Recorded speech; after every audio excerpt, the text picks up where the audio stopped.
Imagine walking into a restaurant you booked for your own birthday, only to find your husband there, presenting a cake to another woman, and your 9-year-old son is the one pulling out her chair. That's not a nightmare. That was Eleanor's Tuesday. For 5 years, she had been everything a wife was supposed to be: gentle, patient, invisible. She ironed the suits. She raised the son. She swallowed every tear in every empty room. And when she finally handed him the divorce papers, he signed them without even reading them, because he was on his way out the door to be with her. But what happened next? Eleanor didn't beg. She didn't break. She drove a red convertible at full speed into the rest of her life. This is a story about what happens when a woman stops asking permission to exist, and the world around her scrambles to understand why. If you've ever felt invisible in a room full of people who were supposed to love you, this one's for you. Like, comment, and share with someone who deserves to hear this. And subscribe, because we tell stories that stay with you. This content was manually researched, built, and edited by our team to bring you meaning and a lesson worth keeping. All right, so get this. We just got this story from a listener, and it is a wild ride. Picture the scene: a sterile marble breakfast table in some mansion. A guy, let's call him Connor Hayes, slides a stack of divorce papers over to his wife, Brittany Vance. He does it with all the emotion of someone commenting on the weather. He says, "I've been thinking about what our son said last night. All night long, if he really wants Jessica Miller in his life that badly, fine, I'll agree to the divorce." And then he just keeps going, laying out his terms. "I'll give up custody of Caleb. I won't take a dime. You can put my entire share of our assets into a trust fund for him, my final gift to his upbringing." And Brittany, she just sets down her coffee, her head spinning, and asks, Are you talking to me?" Connor barely even looks up from his phone, and that's when she sees it, the steady blue glow of his Bluetooth earpiece. And it all just clicks into place. He hadn't heard a single word she said. A wave of that old, familiar powerlessness just crashes over her. I mean, for 5 years, this was her life. 5 years of talking to a brick wall. Every single time she tried to connect, she was met with this complete and utter dismissal. It was just like all those nights over the last few months when he'd walk in the door smelling like a perfume she damn well knew wasn't hers. She remembers finally cracking, just once, asking him straight up, "Who is it you've been spending so much time with?" And he just gives this breezy reply, "Oh, just a friend," without ever taking his eyes off his screen. It got so bad, Brittany actually started to wonder if, after 5 years of marriage, this man even remembered her full name. But today, something snapped. She was done suffocating. She flipped the papers to the signature page and shoved them right back at him. "Just sign it. It's not going to take more than 60 seconds of your precious time." And for the first time all morning, Connor's attention finally disconnects from his call. His eyes sweep over her, a flash of pure annoyance in them. But just as he's about to look at the papers, their son, Caleb, comes barreling into the room. "Daddy, are you playing golf with Aunt Jessica later? I want to come too." And as Connor starts to get up, Brittany does something she hasn't done in years. She slams her hand down on his wrist. "Sign it." And for the first time in what felt like an eternity, he actually looked at her. I mean, really looked at her. You could see the genuine shock in his eyes. I guess he just wasn't used to his quiet, obedient little wife showing any kind of spine. But Caleb just gets louder, more insistent. Daddy, come on. If we keep Aunt Jessica waiting, she's gonna get mad and make fun of you again. All right, all right. And then, in the very next second, and I want you to really let this sink in, without a single glance at what he was signing, Connor Hayes grabs a pen and scribbles his name. Just like that. Father and son were out the door in a blur. Brittany just stood there, staring at the signed document, caught between wondering if it was an act of absolute trust or just complete soul-crushing indifference. She picked up the pen herself, and right next to his arrogant scrawl, she carefully, deliberately wrote her own name. In her entire life, the names Brittany Vance and Connor Hayes had only ever appeared right next to each other twice. The first time, their marriage certificate. The second time was right here, on these divorce papers. As she finished the last letter of her name, a single tear finally broke free and splattered onto the page. She wiped it away, almost mechanically, slid the papers into a waiting envelope for her lawyer, and walked upstairs to pack her bags. When she opened her closet, Brittany was hit with this wall of clothes that felt like they belonged to a stranger. They were gaudy, formal, stiff. Not a single thing in there was something she would have chosen for herself. Nobody in that world knew that the girl she used to be before she was 16 loved to bungee jump, that she drove cars way too fast and had a laugh that was loud and real. But after marrying into the Hayes dynasty, all of that was sanded away. She was forced to become someone else, gentle, quiet, her smile practiced and perfect. The Hayes family never wanted a person. They just wanted a placeholder, a Mrs. Hayes who looked the part. And even after she erased every interesting part of herself, after all that sacrifice, she never earned a single ounce of his love. Instead, she became a punchline in Connor's social circle. They whispered that she was like a beautiful doll with nothing inside. They all said that Jessica Miller and Connor Hayes, they were the real soulmates. Thinking about it, staring at all those costumes that represented her prison, a wave of sickness washed over her. She had to run to the bathroom, dry heaving over the toilet. When she was done, she looked in the mirror. Her makeup was flawless, an expensive mask, but her eyes were just hollow. And she knew in that moment divorcing him was the single best decision she had ever made in her life. She was done being suffocated by the title of Mrs. Hayes. She needed to break out of that gilded cage and find the girl she'd left behind. Finally, deep in the back of the closet, she found a dress from before the wedding. She put it on and called her best friend Megan. "Can you come get me?" That penthouse was never her home. And her own family, well, after they married her off for status and money, they had pretty much washed their hands of her. So that wasn't home either. Megan pulled up to the curb a little while later, looking totally confused. "Britt, what's going on?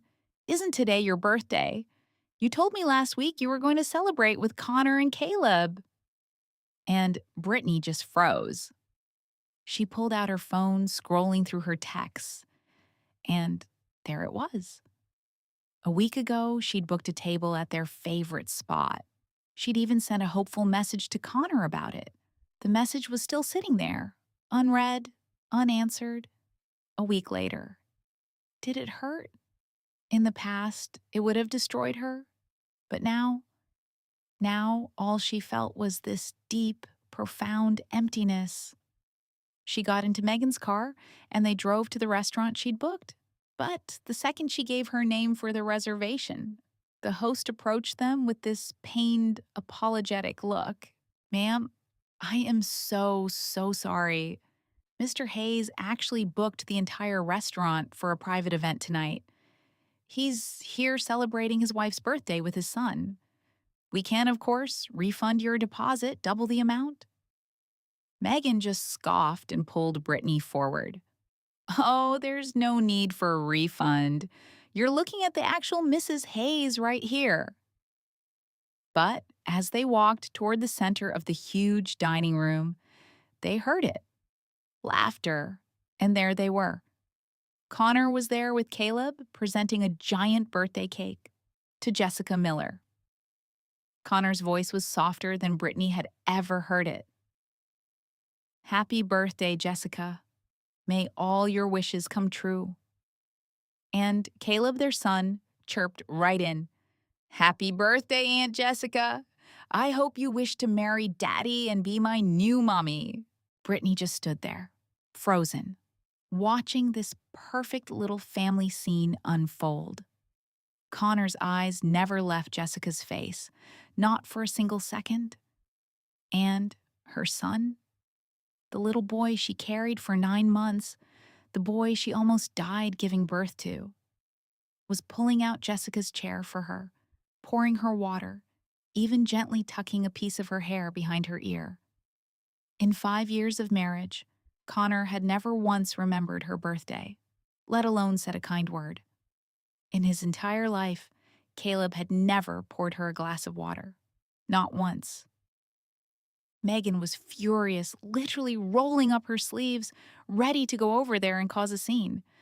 But Brittany just grabbed her arm. "It's not worth it," she said, her voice completely flat. "I already signed the divorce papers." Megan immediately drove Brittany to her apartment in the city. Brittany didn't shed a tear. Instead, it was Megan who broke down, hugging her friend and just letting loose. That man is a gaslighting narcissistic monster, and that little boy is a spoiled brat. For 5 years, Britt, your whole world has been about them. You gave up your career, your friends, your entire life. I'd finally convince you to grab a coffee, and one phone call from him would send you rushing home to make some stupid hangover soup. When Caleb was a baby, screaming all night, how many nights did you go without sleep, just holding him? You gave them every single piece of yourself, and this is how they thank you. I know you're hurting, Britt. It's okay to cry. Just let it all out. Listening to Megan, Brittany just reached over, grabbed a beer off the coffee table, and took a long, hard swallow. She leaned back into the couch and whispered, "Cry? I can't. I don't think I have any tears left." But, oh, she had cried before. She cried when Connor's mother forced her through endless, demeaning etiquette lessons. She cried when she tried to talk to Connor about it, and he just ignored her. She cried, waiting up until midnight for him to come home, knowing he wouldn't even text. She cried when Caleb had a terrifyingly high fever, and she called Connor, frantic, only for him to hang up on her. She once had this naive little dream of a happy marriage, of being a mother. But to them, she was never really family. She was just there. 5 years. It took her 5 years, but she was finally brutally awake. After a night of drinking, Brittany slept like the dead. The next morning, her phone buzzed. The caller ID was Connor Hayes. His voice was groggy with sleep. "Where did I put my Patek Philippe? The one I wear on Mondays." And without even thinking, the old programming kicked in. Brittany replied, "It's in the walk-in closet, top drawer of the dresser. The matching cufflinks are in the drawer right below it." The exchange was so automatic, so ingrained in her, it took her a full second to remember. They were divorced. She didn't have to wake up at the crack of dawn to lay out his clothes anymore. She didn't have to wait up with perfectly warmed soup for him anymore. It was so insane, it was almost funny. Her husband hadn't even noticed that she was gone. She took a breath and patiently, like she was talking to a child, reminded him, You should probably have the housekeeper reorganize your closet. You can just ask her for things from now on. We're getting a divorce, remember? It's not really appropriate for you to keep calling me for this stuff. All she heard on his end was a non-committal, mmm, followed by the sound of a drawer sliding open. Thinking that was the end of it, she was just about to hang up when he barked another order into the phone. And have that seafood chowder from that place downtown delivered to my office at Hayes Tower for lunch for the next couple of days. And the line went dead. Brittany just let out this sharp, shocked laugh. It was like screaming into a black hole. Nothing she said, nothing she did, ever registered with him. She took a deep breath, her fingers trembling, and did something she should have done years ago. She blocked Connor's number. For good measure, she blocked the number for Caleb's preschool teacher, too. But there was one person she'd forgotten to block: his mother. So when she finally got herself together and headed out for a late lunch, she was intercepted on the street by Mrs. Hayes. The older woman basically forced her into a chauffeured car. The second the door shut, Mrs. Hayes threw a stack of glossy photos right into Brittany's lap. They were all pictures of Connor and Jessica, intimate pictures. Brittany, you have disappointed me more than I can say. From the day you turned 16, I personally taught you everything you needed to become a proper Hayes wife. All right, so we get this story from a listener, and it is a wild ride. It all starts with this woman, Avery, just getting absolutely ripped into by her mother-in-law. We're talking a full-on verbal assault. The older woman is just spitting venom, saying, a decade. A whole decade has gone by, and you still can't make my son Connor love you. If I'd known you were going to be this useless, I would have overlooked Brittany's background and just picked her from the very beginning. She's so angry, she throws a picture frame, and the corner of it scrapes Avery's neck, drawing this thin, perfect line of blood. You have to understand, when the Caldwell family picked her to be their future daughter-in-law, everyone, and I mean everyone, was jealous of her. But only she knew the dark reality of it. From the moment she turned 16, her life wasn't her own anymore. Her freedom, gone. Poof. Her one and only job was to be molded, shaped, and polished into the flawless Mrs. Caldwell. And that pressure, man, it was enough to break anyone. She told us that in her senior year of high school, she actually tried to sabotage the whole thing. She got a boyfriend on purpose, made a big show of it, and made damn sure that Connor found out about it. She was praying it would be enough for him to call off the engagement. But Connor, he said nothing, not a word. His family just handled it. They swept in, and overnight, she was shipped off to some ridiculously strict finishing school in Switzerland. Just gone. She's only been officially married to Connor for 5 years, but the Caldwells have been pulling her strings for 10, a decade of her life. And she was done. So she looks up, her voice steady as a rock, and tells her mother-in-law, I've already signed the divorce papers with Connor. I'm not asking for custody of our son, and I'm not taking a single penny. I'm walking away with nothing. Can you imagine the power in that moment? She basically says, since you hate me so much, go ahead. Find yourself a daughter-in-law you actually like. And then she turns to leave, but Mrs. Caldwell, after a split second of pure shock, lunges and grabs her wrist, her voice like ice. Avery, you wouldn't dare! Her long, blood-red nails dug into Avery's skin like tiny little daggers.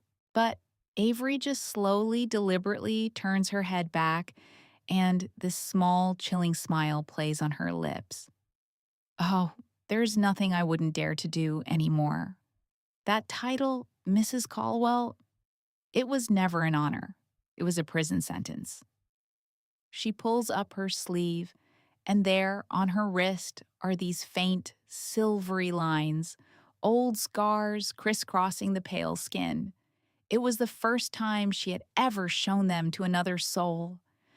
Mrs. Caldwell sees them, these twisted, centipede like marks, and recoils, snatching her hand back like she'd been burned.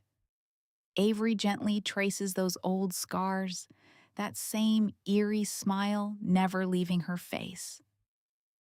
I never, ever wanted to be Mrs. Caldwell. Whenever it all got to be too much, whenever I felt like I couldn't breathe, I would cut myself. It was the only thing that made me feel real. She then locks eyes with the older woman, whose face has gone completely pale. Do you have any idea what I screamed in my nightmares for the past 10 years? She lets the question hang in the air, then spells it out for her, word by painful word. I was screaming, "Will somebody please save me?" But I get it now. The only person who can save me is me. She continues, "The only way I can truly live is by being completely free, by just being myself again." After dropping that truth bomb, Avery calmly opens the car door and just walks away. And this time, her mother in law didn't even try to stop her. But that kind of rage, it has to go somewhere. So Avery goes to her private garage and pulls the cover off a car she hasn't touched in years. A beautiful cherry red convertible just gathering dust. A relic of a life she left behind.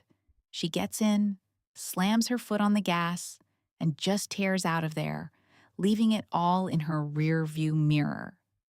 And then, maybe it was fate. Maybe it was just insane luck. But as she rockets through an intersection, she plows head-on into a black Maybach. And the license plate is a custom Caldwell plate. Of course it is. It's Connor's car. A man jumps out of the passenger side. It's Connor's assistant, Mark. Avery just rolls down her window, cool as anything. When Mark sees who it is, he literally freezes solid. Mrs. Caldwell? Avery wasn't shocked by his reaction at all. In the 5 years they'd been married, everyone in Connor's world had this fixed image of her. Gentle, quiet, serene.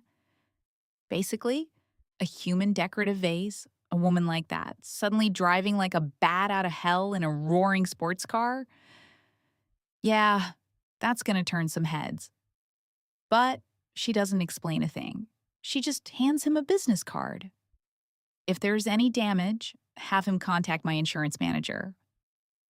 Then she slides on her sunglasses, revs the engine like a promise, and peels out, leaving him standing there in the middle of the street. Mark is just stunned for a second before he gets back in the Maybach. He says, "Mr. Caldwell, the other driver, it was Mrs. Caldwell." And Connor, sitting in the back, rubbing his temples, just says, completely unfazed, "Let's go." As if it makes absolutely no difference to him whether the person who just crashed into him was a total stranger or his own wife. Mark, being a smart man, knew to just shut up.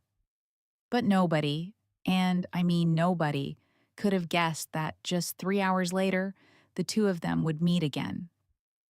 This time, it's at a private racetrack, out in the suburbs. Connor is there to close some big land development deal. But as it happens, there's a race going on and the whole place is buzzing. A red sports car is just absolutely dominating the track, a blur of speed and precision, and it wins the championship without even breaking a sweat. And then, when the driver steps out of the car, the whole crowd just goes silent. She's dressed in this form-fitting crimson racing suit that shows off this lean, powerful figure. And she has every single person's undivided attention. Even Connor, you could see this flicker of genuine admiration in his eyes. And then the driver pulls off her helmet, revealing a face he knows all too well.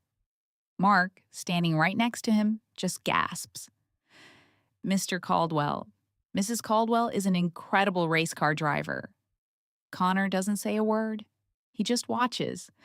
He watches as all these other men stare at his wife, Avery, with this open, raw admiration, and his brow just tightens ever so slightly. Now, Avery had spotted Connor a long time ago, but she didn't give him a single glance. For years, this was their unspoken rule. Unless it was some mandatory high society gala, they pretended not to know each other in public. It's what he wanted, after all. So, when the race organizer, who's not from around here, comes over to introduce them, Avery just plays right along with the whole charade. She sticks out her hand, all polite and professional. Mr. Caldwell, it's a pleasure to finally meet you. Connor just stands there, his face a total blank, creating this super awkward silence. And right then, a sickly sweet voice cuts through the tension. Connor, are you done here? If you are, let's head back to the office for lunch. I'm seriously craving that seafood chowder your housekeeper makes. And there's Brittany. She gets out of the Maybach, walks right over to Connor, and links her arm through his like she owns him. And maybe feeling like Avery is no longer a threat, Brittany shoots her this little triumphant smirk. As they're walking off, some guy nearby whispers, "Wow, Mr. Caldwell even brings his wife to business meetings. They must be so in love." Connor's assistant, Mark, who was still standing there, gives Avery this incredibly weird look, and Avery knew exactly what he was thinking. What a pathetic woman. Can't even keep her own husband in line. But she says nothing. She just turns around and walks away from the racetrack. The very first thing she does is call her lawyer. How long until the divorce certificate is finalized? 7 days, the lawyer tells her. 7 more days? Fine. She had survived 10 years of hell. 7 days was nothing. She could wait. But just as she's getting her composure back, her phone rings again. It's Mark, Connor's assistant. "Mrs. Caldwell, the CEO is asking when that seafood chowder will be delivered. Also," he continues, "Mason's teacher called. She couldn't get a hold of you. He didn't bring his craft project to school today. Would you be able to drop it off?" And just like that, Avery remembers. The night before she asked Connor for the divorce, she was at the dining room table, painstakingly sewing this handmade project for their son, following some video tutorial online. When she walked out that morning, it was still sitting there. Only half finished, she looks up at the sky, at the clouds just drifting by, so free. And she says into the phone, her voice perfectly calm, "Tell Connor there is no more seafood chowder. There will never be any again. And as for Mason's school things, I will no longer be involved. Do not contact me again." And then she blocked his number too. Meanwhile, up in the CEO's office at Caldwell Tower, Mark is just holding his phone, looking completely lost. "Sir, Mrs. Caldwell hung up on me. When I tried to call back, it went straight to voicemail. I think she blocked me. Maybe you should try calling." Connor frowns, and for what seems like the first time ever, he actually takes out his own phone. He finds the contact simply labeled wife and texts her, "What's this tantrum about?" A second later, a little red notification pops up right under his message. It says, "This person has enabled friend verification. You are not their friend yet. Please send a friend request." Mark leans over and just happens to see the screen. The last message Avery had sent was a birthday invitation from a week ago. He can't help himself. He blurts out, "Oh, Mrs. Caldwell's birthday is on the same day as Miss Brittany's. So, yesterday was her birthday too. Sir, did you did you get her a gift?" There's this long pause, and then Connor replies, his voice completely flat. "I wasn't aware." And Mark isn't even surprised. I mean, Avery had sent him a bunch of messages, and Connor hadn't replied to a single one. Before Mark can say anything else, Connor just says, "Get her a supplementary birthday gift. You handle it." "Yes, sir." Mark nods. But as he looks up, Connor is already buried in some document, as if the whole conversation was just a trivial little chore he'd already forgotten about. Mark just sighs and slips out of the office to go buy a gift. Later that evening, Avery gets the birthday present sent over by Connor's assistant. She's honestly a little surprised, but she refuses to accept it without even thinking twice. She really could not figure out what Connor was playing at.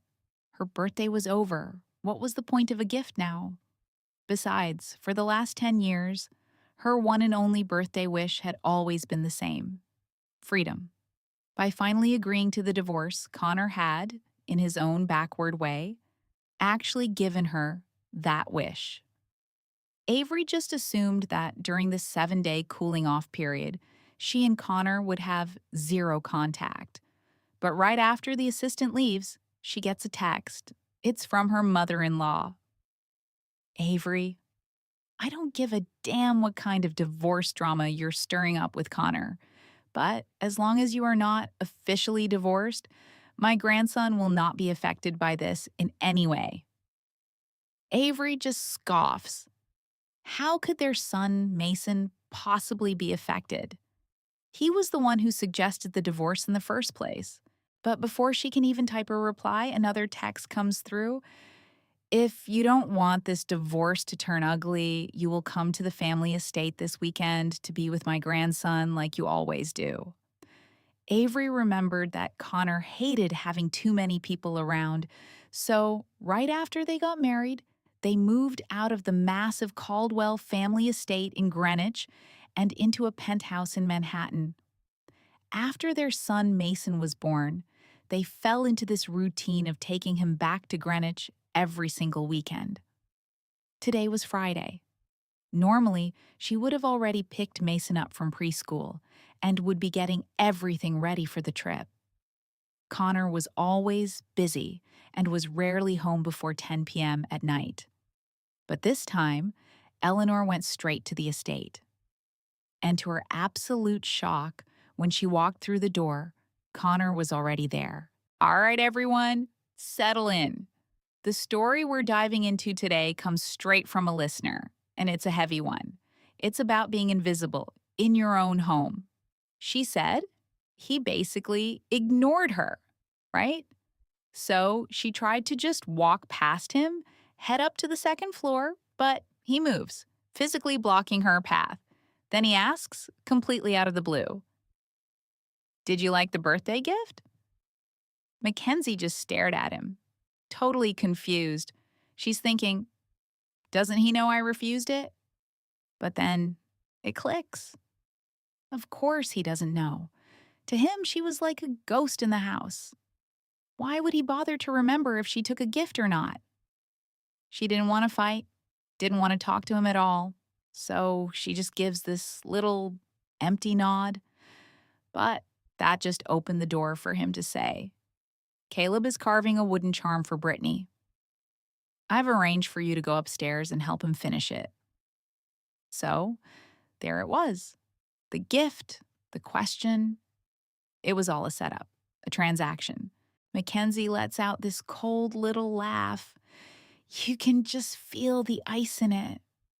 She deliberately bumps her shoulder against his as she pushes past, heading upstairs without saying another damn word. You can just picture Connor standing there, frowning, but saying nothing. Upstairs, her son Caleb is sitting at his little desk, completely zoned in, carving a piece of wood with a small knife. And as she gets closer, she can see it clearly. There's this perfectly finished, beautiful wooden good luck charm on the desk next to him, and he's trying his best to copy it. The sound of her footsteps must have broken his concentration. He looks up, and the second his eyes land on her, he snatches the finished charm off the table, hiding it. His lips just press into this thin, hard line of pure anger. "Mom," he says, "this is the one Daddy carved for Aunt Brittany. You can't steal it." And right there, that's a pain that's hard to even describe. Like a knife, not just stabbing, but twisting in her chest. She couldn't wrap her head around it. This was the child she had loved more than her own life. And he was looking at her like she was a common thief, staring at Caleb's little face, which was just a miniature version of Connor's.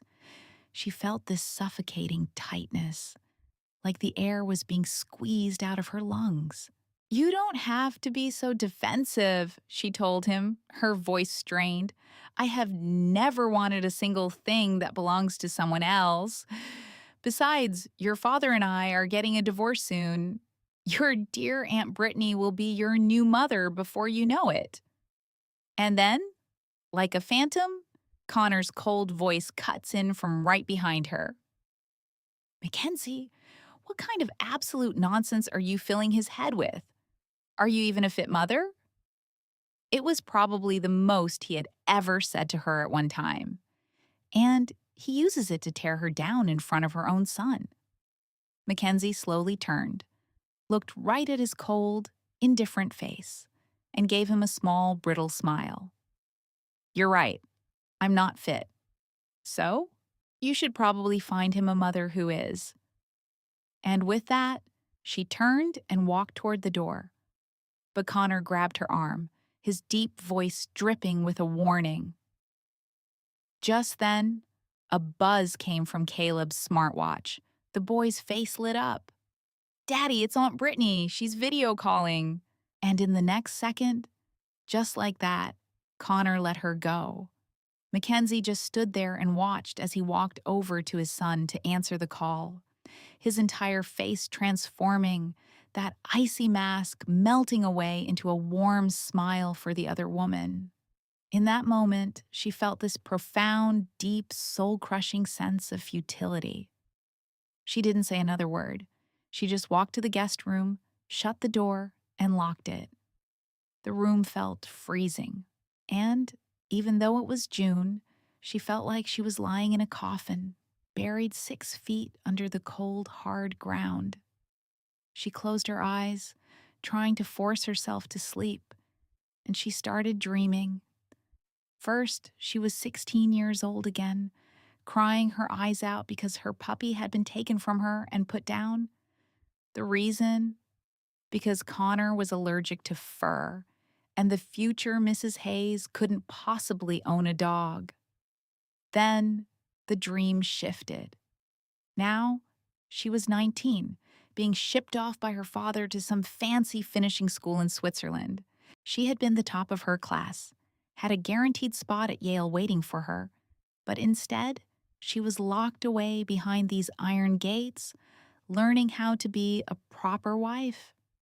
And in her dream, both of those younger versions of herself, the 16-year-old and the 19-year-old, were crying, telling her, "Mackenzie, just walk forward. Don't you ever, ever look back."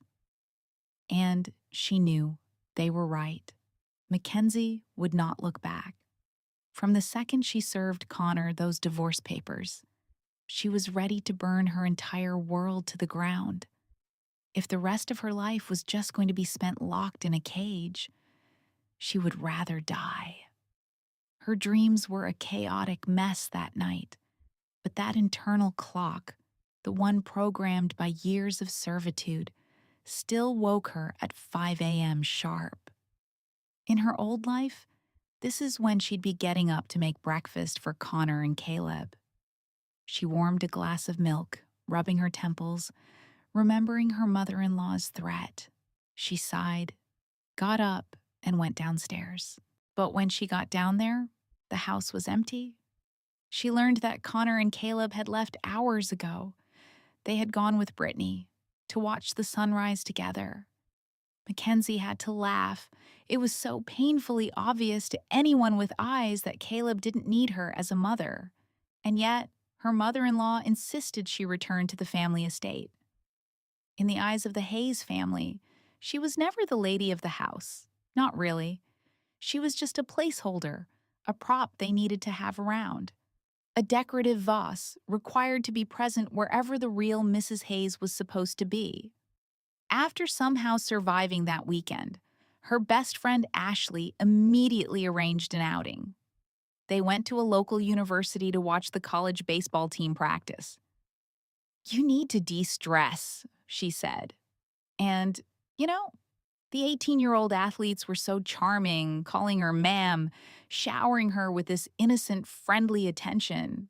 After a few days of this, Mackenzie's mood genuinely, truly started to lift. Ashley was thrilled. "See," she said, "now that you've seen what decent young men are like, don't you feel like that old man Connor isn't worth loving anymore?" Huh? Mackenzie smiled, a real smile this time. "Yeah," she said, "I don't love him anymore." Seeing her friend play along, Ashley got even more animated. "That's the spirit. I've been telling you for years." So Jake's standing there, and he overhears this group of guys surrounding his wife, Brittany, laying it on thick. One of them says, and I quote, "You should have divorced him. Any of us would treat you so much better than that cold, emotionless Jake." I mean, can you even imagine hearing that? They're telling her to find some young, attentive guy and just live her best life. And the absolute gut-wrenching part of this story Jake shared with us? Brittany was about to laugh, to actually agree with them, right then. Just as she's about to validate everything they're saying, his assistant, who's with him, lets out this intentional little cough.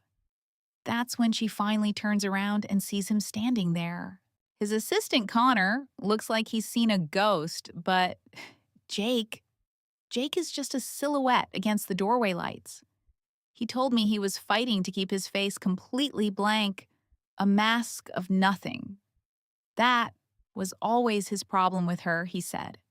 He never let the emotion out. And what does Brittany do? She pretends he isn't even there, just straight up ignores him, and starts to pull her friend Jessica away like he's a total stranger. She probably thought he'd just let it go, that he wouldn't care. But something in him just snapped. He couldn't just stand there and watch his whole world walk away. He stepped right into her path and took her arm. "There's a gathering you need to attend. Come with me." And without even waiting for her to answer, he just pulled her into his car. Once they were inside, she was just completely stunned, still in a daze. In her memory, Connor had always treated her like she was made of glass, like she was invisible, with no opinions or feelings about her whatsoever. This kind of sudden, aggressive assertiveness, it was something she had only ever seen in the bedroom. As she was trying to get her thoughts together, he spoke again. "Mackenzie, for families like ours, isn't suitability the most important thing?" It took her a second to even process what he was saying. He was arguing against what she and Ashley had been talking about. So, love didn't matter. Being cared for, being seen, none of it mattered. A bitter, hollow laugh escaped her lips, and for the first time she turned and gave him a look of pure, undiluted ice. "But your suitability," she said, her voice shaking with rage, "is built on my silent suffering. And what in the world gives you the right to demand that, Connor?" He just stared at her for several long, silent seconds, but said nothing. Mackenzie just didn't have the energy anymore to try and figure him out.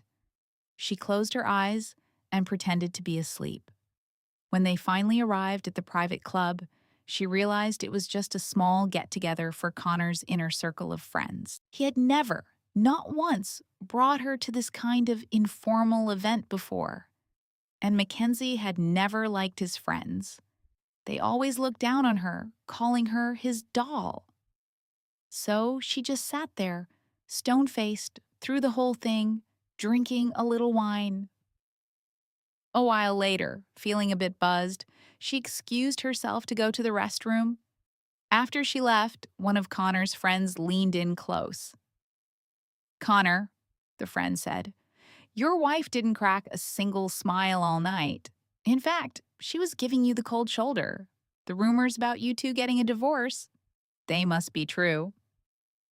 Connor just slowly swirled the wine in his glass. "Who said I'm getting a divorce?" he said, his voice flat. "Since I married her, my wife for this lifetime can only be Mackenzie Vance." His friend was completely floored.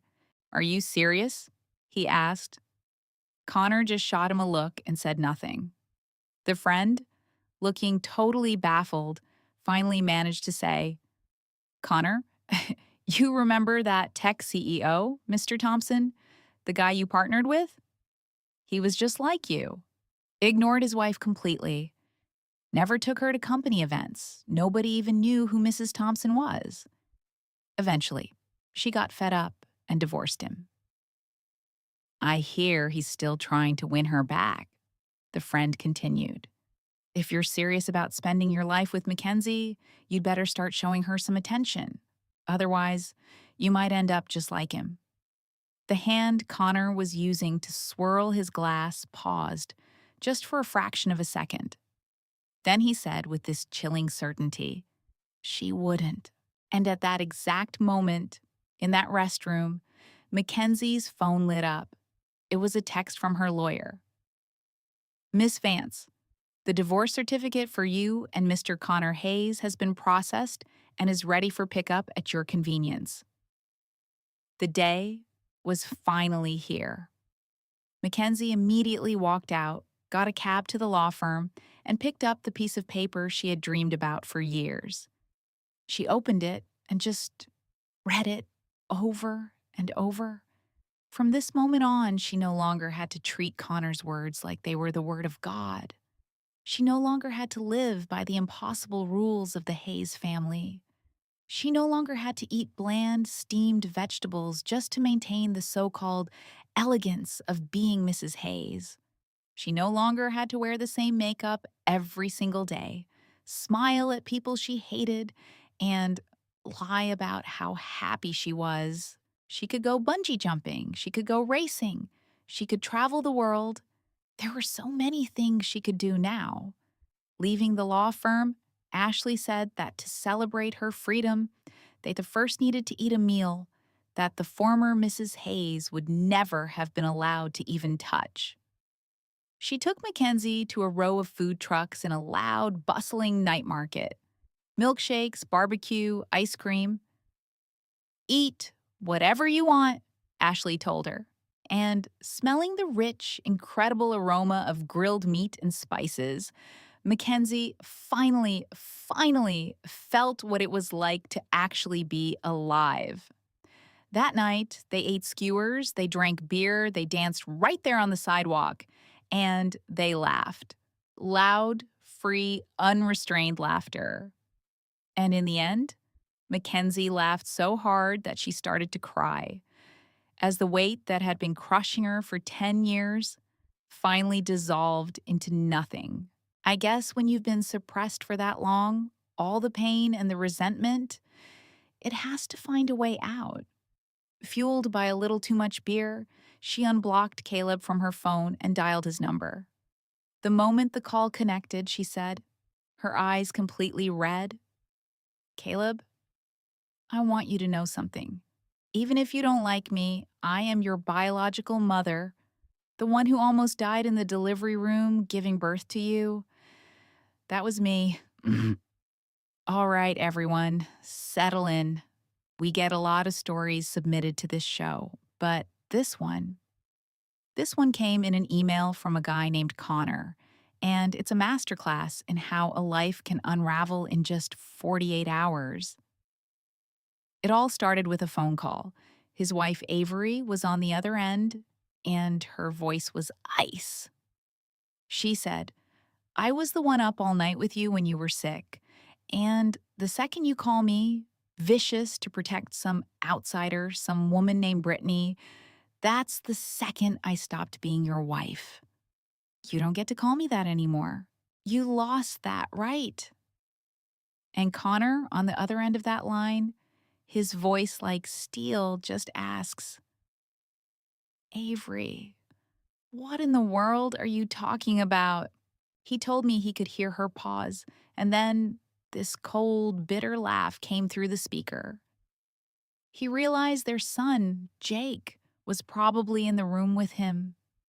She scoffs, Mr. Thompson, you have time to lecture me? Maybe you should use that time to teach your son some basic human decency. Did you know? The night before my birthday, your son, your son, told me I should divorce you so you could be with Brittany.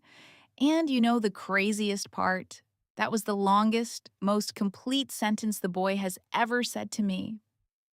And then, her final words before the line went dead were, Congratulations, Connor. I gave all of you exactly what you wanted. And with that, she blocked his number. He's just standing there, phone in his hand, trying to process this. Meanwhile, Avery's out with her friend Chloe, making plans. The next morning, she booked a one-way ticket out of the country. She knew things had gotten nuclear, and once the word got out, her own family would be on her, telling her to fix it. She figured they'd probably try to force her to go back to Connor, to beg him to take her back. Or worse, try to marry her off to the next highest bidder. She had to get out of New York, and she decided she was never coming back. So, after saying goodbye to Chloe, Avery packs this one small bag, just the essentials, and heads for the door. But as she walks outside, she stops dead. There, parked just down the street, is a black Maybach. And out gets Connor, holding little Jake by the hand, and they walk right towards her. He looks at his son and says, Jake, apologize to your mother. The little boy, his face completely pale, is just clutching his dad's shirt, and he gives this stiff little bow. Mom, I'm sorry. I shouldn't have said those things. I shouldn't have said I wanted you and Dad to get a divorce. I know I was wrong. Can you forgive me?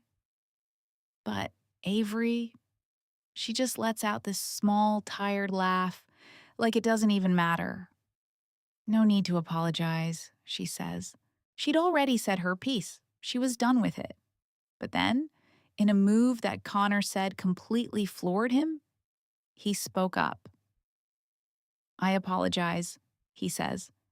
I didn't raise him well. It's my fault, too. This was apparently a miracle. The day Connor Thompson, a man who never admitted fault, actually apologized. But a sorry can't just magically fix everything, can it? No. And Avery knew that. She remembered this package she had tucked away in her bag, a package she was planning to mail to him from the airport. So she looks him dead in the eye and says, Connor, if you're really sorry, then you can give me a ride to the airport. He just looked completely baffled. The family doesn't have any overseas trips scheduled. Where are you even going? And she gives him this sarcastic, painful smile. Right. So, unless it's Thompson family business, I am not allowed to have my own life? He started to stammer. No, that's not what I meant. For the first time, maybe ever, Connor looked genuinely flustered. But she was past the point of caring. Think about the poetry of this, the irony. He was the one who drove her to their wedding, into what she now saw as the Thompson family prison. So it was only right that he'd be the one to drive her away from it. to personally cut that final thread between them. The ride to JFK was dead silent. Just before she got out, Avery turned and handed Connor this beautifully wrapped box. A final gift, she called it. He told me he was just frozen for a second, totally confused by her words, but he took it. Thank you, he managed to say. Little Jake looks up at her, his face full of hope, and asks, "What about me, Mommy?" And Avery smiles. A real smile this time. Yours is in there, too.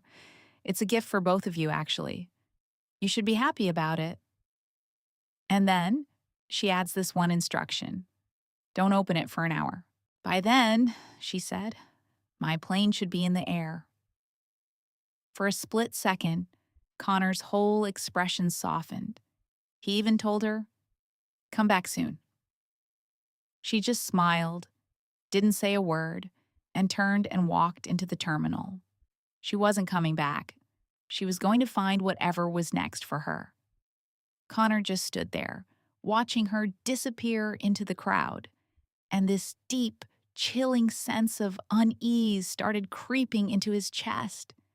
He's holding this box, fighting every impulse to just rip it open right there.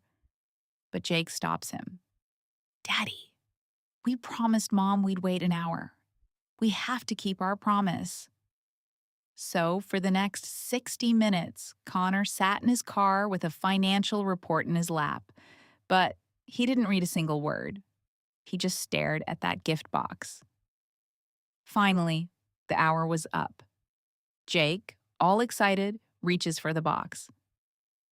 Daddy, what did Mommy give us that's so mysterious? With a soft click, the lid came off. Connor turned his head just in time to see inside. And there, lying on a bed of silk, wasn't jewelry or a watch or anything he could have imagined. It was a single, official document, a certificate of divorce. Jake, who was only 3 but already learning to read, looks down at the certificate, his little lips moving as he sounds out the words. And then he looks up at his dad and asks, Daddy, what's a divorce certificate? Mommy said she was giving us a gift. Is this little booklet the gift? A deafening roar filled Connor's head. He threw the report down. As he jumped to his feet, his elbow knocked over a cup of coffee, spilling it all over his expensive suit. But he didn't even feel it. The dark stain just spread, unnoticed. All he could see was the box in his son's hands. He didn't even realize his own hands were shaking so hard he could barely control them. That small, crimson-covered booklet just lay there, so quiet and unassuming. It reminded him of Avery's presence in his home. Always there, but so often, he admitted, deliberately ignored. A wave of pure, absolute panic washed over him. He felt like if he opened that certificate, something vital would be gone from his life forever. This is a man, a titan of industry, known for being unshakable. But in that moment, he completely shattered. With a trembling hand, he slowly picked up the booklet. He took a few deep, ragged breaths before flipping it open. And the second he saw his name and Avery's side by side, official and undeniable, his eyes widened in sheer disbelief. He couldn't process it. He was divorced. His first instinct was to call her, to scream, to demand an answer. But then he remembered. She was on a plane, completely unreachable. A hot, frustrated anger surged through him. He fought down the insane urge to charter a jet and chase her down, and instead, he called his assistant. Find out Mrs. Thompson's itinerary. I want to know where her flight is headed, and then I want you to bring her back to me, now. Also, find out who processed this divorce. There was no agreement, no court filing. How is this possible? His voice was laced with a panic and a fury he didn't even recognize in himself. He was never this emotional. On the other end of the line, his assistant, Mark, was practically trembling. In all the years he'd worked for Connor, he'd never heard him like this. Not even when a rival company cost them billions. And this was all because of the quiet, seemingly insignificant Mrs. Thompson. Mark just shook his head, completely bewildered, but all he said was, "Yes, sir," and immediately got to work. Connor started pacing his study like a caged animal, the feeling of dread just growing and growing. Finally, he picked up his phone and sent a friend request to the woman who had blocked him everywhere. He started typing. "What is this divorce certificate? You're a grown woman. Why would you play this kind of prank? Message me when you land. Jake and I are very worried about you." He paused, then typed again. "Whatever the problem is, we can sit down and talk about it. We can communicate. There's no need to do something like this. You're a mother now, not a child." But every single message was met with deafening silence. Connor finally sank into his huge leather office chair, pinching the bridge of his nose, feeling utterly exhausted. Beside him, Jake, who'd been playing with his blocks, looked up with these big, innocent eyes. "Daddy, does this gift mean you and Mommy are divorced?" That question just hung in the air, echoing the other words that now haunted him. "So did our son." Connor felt this lump form in his throat, this suffocating pressure building in his chest. After what felt like an eternity, he whispered, maybe to himself, maybe to the empty room, "Avery, have you really given up on me?" The waiting was pure agony. "Hasn't the plane landed yet, Avery? Where in the world did you go?" Connor didn't know how many times he'd checked his watch, how many frantic messages he'd sent into the void. And with every passing minute of silence, this strange sense of grievance, of being wronged, started to build inside him. He and Avery had been suitable. They had gotten along just fine for 5 years. Why would she just suddenly divorce him and leave without a single word? And then he remembered her voice on the phone the day before. That cold, dead tone. A cold sweat broke out on his forehead. Just then, his phone rang. He snatched it up, answering instantly without even looking. "Avery, you finally decided to call me back. I sent you so many messages. Why didn't you reply?" The person on the other end was quiet for a few seconds before speaking. "Sir, it's me." It was Mark. Connor glanced at his phone screen, and whatever little spark of hope he'd found instantly died. He pinched his brow, his voice dropping low. "Sorry, I was anxious. What's the news? Do you have any information on Mrs. Thompson?" Mark chose his words very, very carefully. "Well, sir, we've confirmed that Mrs. Thompson boarded a flight to Europe today, but after she landed, we lost track of her. She must have had connecting flights. We don't know which country she's in." His voice got quieter with every word. Connor's face was a thundercloud. After a long, heavy silence, he asked hoarsely, "What about the divorce certificate? Did you find out about that?" Mark, on the other end, nodded, then remembered Connor couldn't see him. "Yes, we found out. The divorce agreement. It was signed by you personally. Both our legal department and a forensics team have verified the signature and the contents. There are no issues." The rage he'd been trying to bottle up finally exploded. Connor's voice was ice. "What do you mean, no issues?" Mark was stunned for a second. Then he slowly explained. "In the divorce agreement, sir, Mrs. Thompson did not request any division of your assets. She essentially walked away with nothing.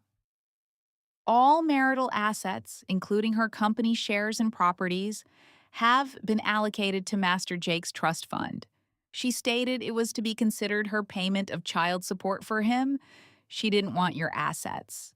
And she didn't want custody of Master Jake either. Mark was sweating through his shirt now.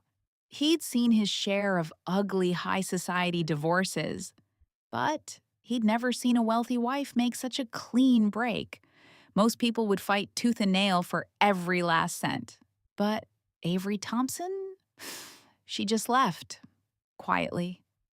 He couldn't tell if it was because she genuinely didn't care about the money or if she just felt completely powerless. And as Mark was trying to wrap his head around it, Connor Thompson hung up the phone. All right, so picture this. Jake is just standing there, phone still pressed to his ear, but the line's been dead for a minute. He can't wrap his head around what he just heard. I mean, how does a marriage that, from his perspective, was totally fine just detonate overnight?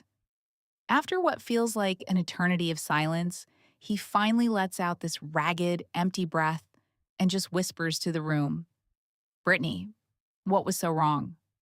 And that's the exact moment the door to his study creaks open. In waddles little Connor, his son. The kid immediately wraps his arms around Jake's leg, looking up with these big, hopeful eyes. Daddy, he asks, did you get the paper from Aunt Chloe? The one that says Mommy is gone so I can get a new mommy? He continues, Daddy, you should marry Aunt Chloe. I really want her to be my new mommy. Now, in the past, Jake would have just brushed this off as, kid talk. But hearing it now, it was like nails on a chalkboard. It felt wrong. Could that really be it? Could his wife, Brittany, have actually left him because of something their son said? He frowns, his voice sharper than he intends. You're only 3 years old. What do you even know about that? Don't you ever, ever say that again. You have one mother. You hear me? There is no new mother. Connor, just completely blindsided by his dad's tone, scrunches up his little face and just explodes into tears. I want a new mommy. I want Aunt Chloe to be my new mommy. I don't want my old mommy. She's just like a nanny. She's no fun. And that's when the anger just flashes through Jake. He scoops Connor up and gives him this little tap on the butt. Who taught you to say things like that? And get this, that's when it finally clicks. The realization hits him like a ton of bricks. Connor is 3. He wouldn't know the first thing about divorce papers or calling his own mother a nanny unless someone had been carefully planting those poisonous little ideas in his head. The little smack was nothing. But you would have thought he'd been seriously hurt from the way Connor reacted. He wriggles free and bolts out of the room screaming, I hate you, Daddy. If you don't get me a new mommy, I'm running away from home. Jake, just completely at his wit's end, starts to go after him, but his phone buzzes again. It's Chloe. And in that split second, he makes a decision. He hesitates and then answers the call instead of chasing after his son. The call connects, and Chloe's voice comes through all soft and concerned. Jake, I heard from Connor that you and Brittany are divorced. What is going on? Tell me it's just a kid making things up. Jake just lets out this heavy sigh. It's a misunderstanding. I am not divorcing Brittany. Was there something you needed? There's this pause on her end, and then her voice shifts, laced with what sounds like disappointment. No, not really. It's just, we were all supposed to go to the amusement park today to see the fireworks. I hadn't heard anything from you or Brittany, so I just wanted to see what was up. A wave of guilt washes over Jake. I'm so sorry, Chloe.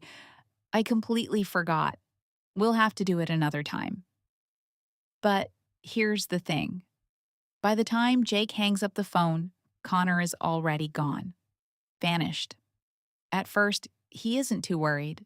I mean, how could a 3-year-old get lost in a penthouse crawling with staff?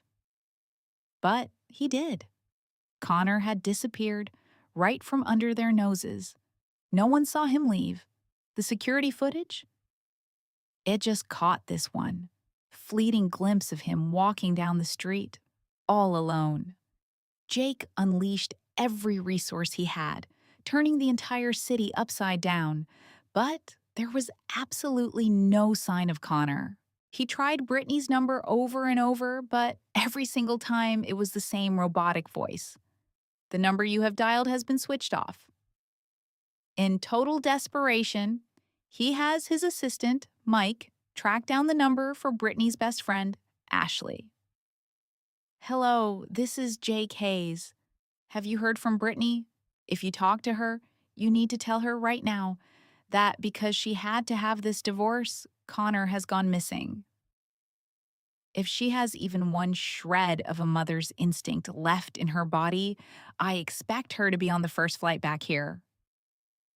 But before he can even finish, Ashley's voice just explodes through the phone. Whoa, back up. Your son is missing, so you call the police. What the hell do you expect Brittany to do?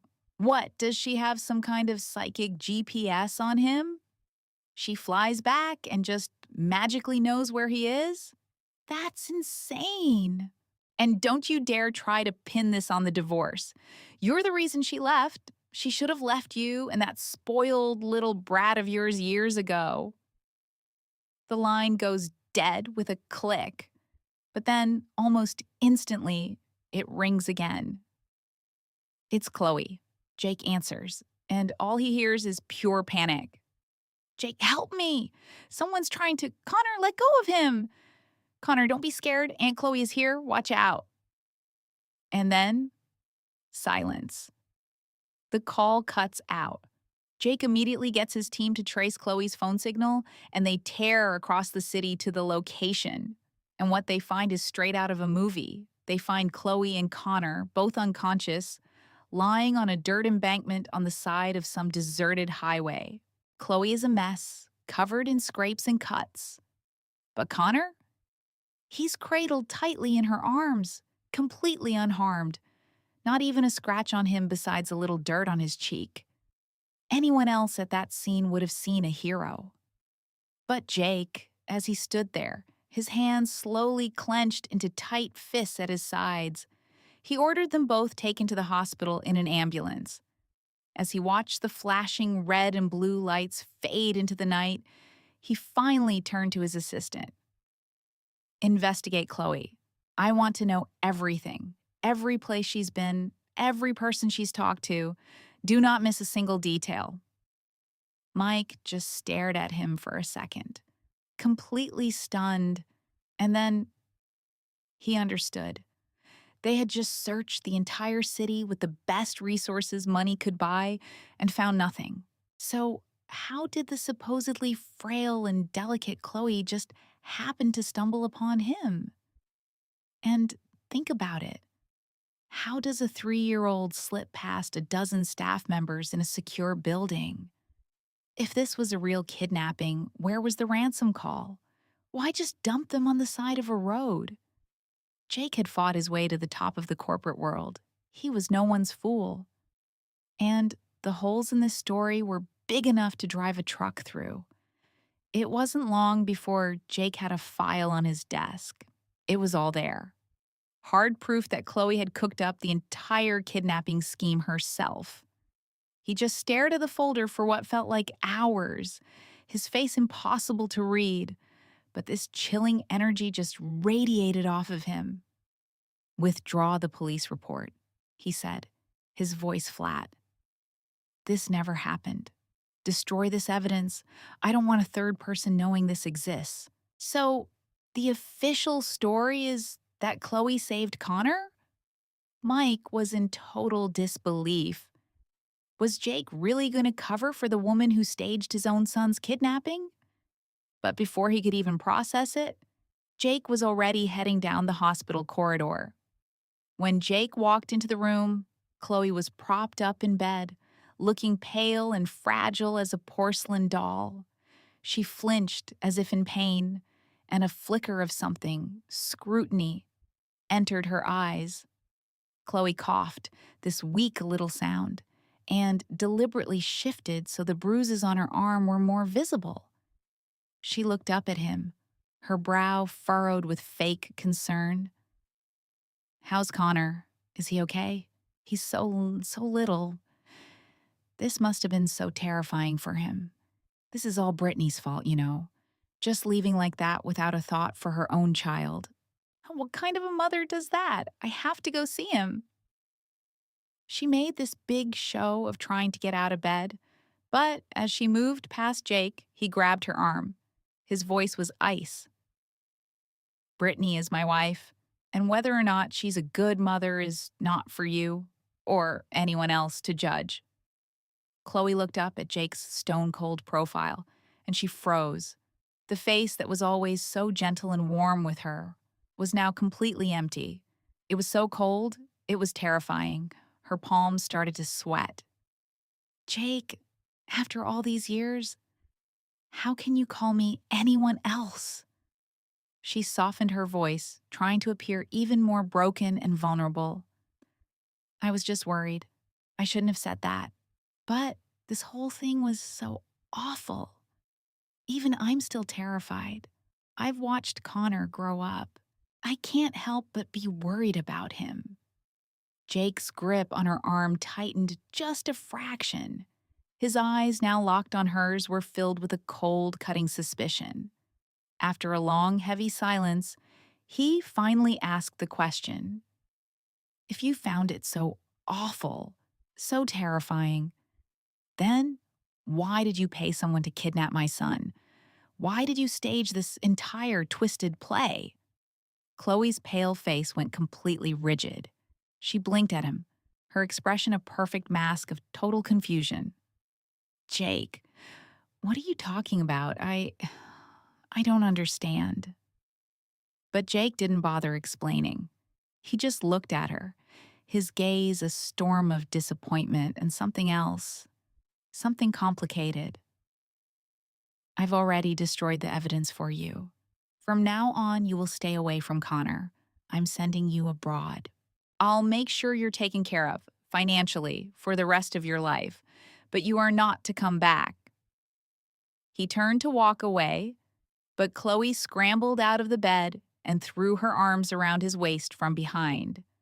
"Jake, please don't send me away. If I did something wrong, I can fix it. We've been together for so many years. I can't live without you." But Jake was like a statue, prying her hands off him. Chloe was getting desperate now. "Jake, why?" "Okay, I admit I was a little impulsive, but you and Brittany are divorced. I just want to marry the man I love." "What is so wrong with that? I don't even care that Connor isn't my son. I swear I'll be a good mother to him." Jake finally broke free from her grasp. He just stared at her, his brow furrowed in genuine disbelief. "The man you love? The man you love? Isn't that my late older brother?" And with that, every last drop of color drained from Chloe's face. Her lips started to tremble. "What? What are you talking about? The person I've always loved is you. For all these years, you're the one who's been here for me, taking care of me, protecting me. You remember my birthday better than I do. You're always there for me. Always. You treat me better than you treat your own wife. Are you telling me you don't love me?" It was true. And for a second, you could see something just break in Jake's expression. He took a physical step back from her. "I took care of you because it was my brother's dying wish. I have no romantic feelings for you, Chloe, and I will never marry you. The private jet will be ready for you today. You should leave as soon as you can." And without a single glance back, Jake walked out of that hospital room and out of her life. Meanwhile, half a world away in Finland, Brittany was completely oblivious to the hurricane she'd left behind. She'd gotten her residency permit, enrolled in a local university, and was finally chasing the dream she'd had to give up years ago, becoming a diplomatic translator. Before her classes even started, she took the money she had saved up over the years and bought herself a small house. She'd heard that in the winter, you could see the northern lights right from the backyard. She was actually looking forward to it, to living alone, to being the sole master of her own time. She was teaching herself Finnish and taking extra classes in German, Japanese, and Spanish. She was finally free. All right, everyone, settle in for this one. We get a lot of stories submitted, but this one comes from a guy named Julian, and it's a journey. So picture this. His wife, Brittany, gets into this crazy, prestigious program for international students. We're talking fast track. In just 3 years, she's on a path to become a diplomat at the embassy over in Finland. She gets so lost in her work, in this whole new life, that the past just fades. Her whole marriage to Julian, the life they built, it starts to feel like a movie she watched a long time ago. Because over there, Brittany wasn't the young Mrs. Hayes living in the shadow of a powerful family. She wasn't Julian's wife. She wasn't even Connor's mom anymore. For the first time, she was just Brittany, a whole, complete person standing on her own 2 feet. And you gotta understand, the culture in Finland was a world away from what she knew. People there didn't have this rigid checklist for life. High school, college, job, marriage, boom, boom, boom. Nah, over there, you finished high school and the world was yours. You could work, you could get married, you could do absolutely nothing if you wanted. The universities would literally just hold your spot until you were ready. So for Brittany, a woman reinventing herself, she fit right in. A lot of her classmates were her age, some even older. And for the 4 years she was in that program, she felt this insane sense of freedom, a kind of joy she'd never even known was possible. She was making friends, real friends. Then, in her 5th year there, she nails it. Brittany officially joins the diplomatic corps at the embassy, becoming a top-tier diplomatic translator. But here's the twist she never saw coming. For the entire 6 years she was gone, building this new life, Julian had never, not for one single day, stopped looking for her. Back in the States, in the CEO's office at the Hayes Tower, his right-hand man, David, just bursts in, practically glowing. "Sir," he says, "we've got news on Mrs. Hayes. We found her. She's at the embassy, in Finland."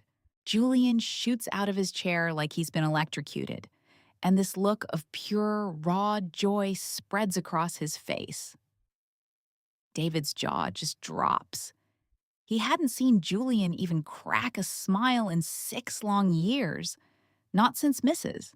Hayes had served him with divorce papers. I mean, think about it. Not even closing a multi-billion-dollar deal could get a reaction like this out of him. Julian immediately starts heading for the door, then whips back around. "I need a file on her. Everything you can find. Her current life. Get it for me now." A wave of pure adrenaline, of victory, just surged through him. For the first time in forever, Julian couldn't stop the corners of his mouth from turning up. He glances over at the family photo on his desk. The 3 of them, a perfect little family, and his finger gently, almost reverently, traces the outline of Brittany's face. He says to himself, a promise, a vow, "I will fix our misunderstandings. I am bringing you home." Meanwhile, Brittany never once looked up news about Julian or their son Connor. In her head, the story was over. They had gotten exactly what they wanted, the wife and mother they'd always seemed to prefer over her. Her life was a whirlwind of international conferences, translating high-stakes documents. It was intense, it was fulfilling, and it was hers. Until one afternoon, her boss calls her in, holding a project proposal for some new energy deal. "Brittany," he says, "you're the best we've got in this department. This proposal is a massive priority for the Finnish Trade Commission. I need you to translate the whole thing, and I need it done fast." She looks at this huge, thick document and just smiles, totally confident. "Of course, sir. I'll get it done." This was what she lived for now. For years, she had pushed herself, sharpened her skills for exactly these moments, to take on the kind of challenges no one else could handle. She got a rush from it. But then, Brittany opens the binder and sees the cover page. It was a proposal from Hayes Corp., and right below it, the project lead, Julian Hayes. The name just slams back into her mind. She actually shakes her head, trying to clear it, takes this deep, ragged breath, and tells herself it's nothing, just a wild coincidence. Hayes Corp was a global monster. It only made sense they'd be expanding into Finland. After pulling several all-nighters, fueled by coffee and sheer willpower, Brittany delivers the Finnish translation to her superior's office. He thumbs through a few pages, nodding, totally blown away. "Truly impressive," he says. "You really live up to your reputation. To get a mammoth task like this done so quickly and with this level of quality, Brittany, you are an absolute rock star for this department." Now, Brittany knew her boss. When he started piling on the praise like this, it almost always meant a seriously difficult assignment was about to be dropped in her lap. But hey, who doesn't like hearing they're doing a good job? "Sir, you can stop with the flattery," she says, laughing it off. "Just give me the assignment. Any more praise, and my ego won't fit through the doorway." He lets out a chuckle. All right. Fair enough. The representatives from Hayes Corp are flying into Finland for a site visit. Our government is rolling out the red carpet for this one. I've already put your name on the list for the diplomatic translation detail." Then he leans in a bit, a little twinkle in his eye. "And listen, it's not all going to be work. I remember you're single, right? Well, the head of the Hayes Corps delegation is young, a genius, and also single. Consider it a networking opportunity."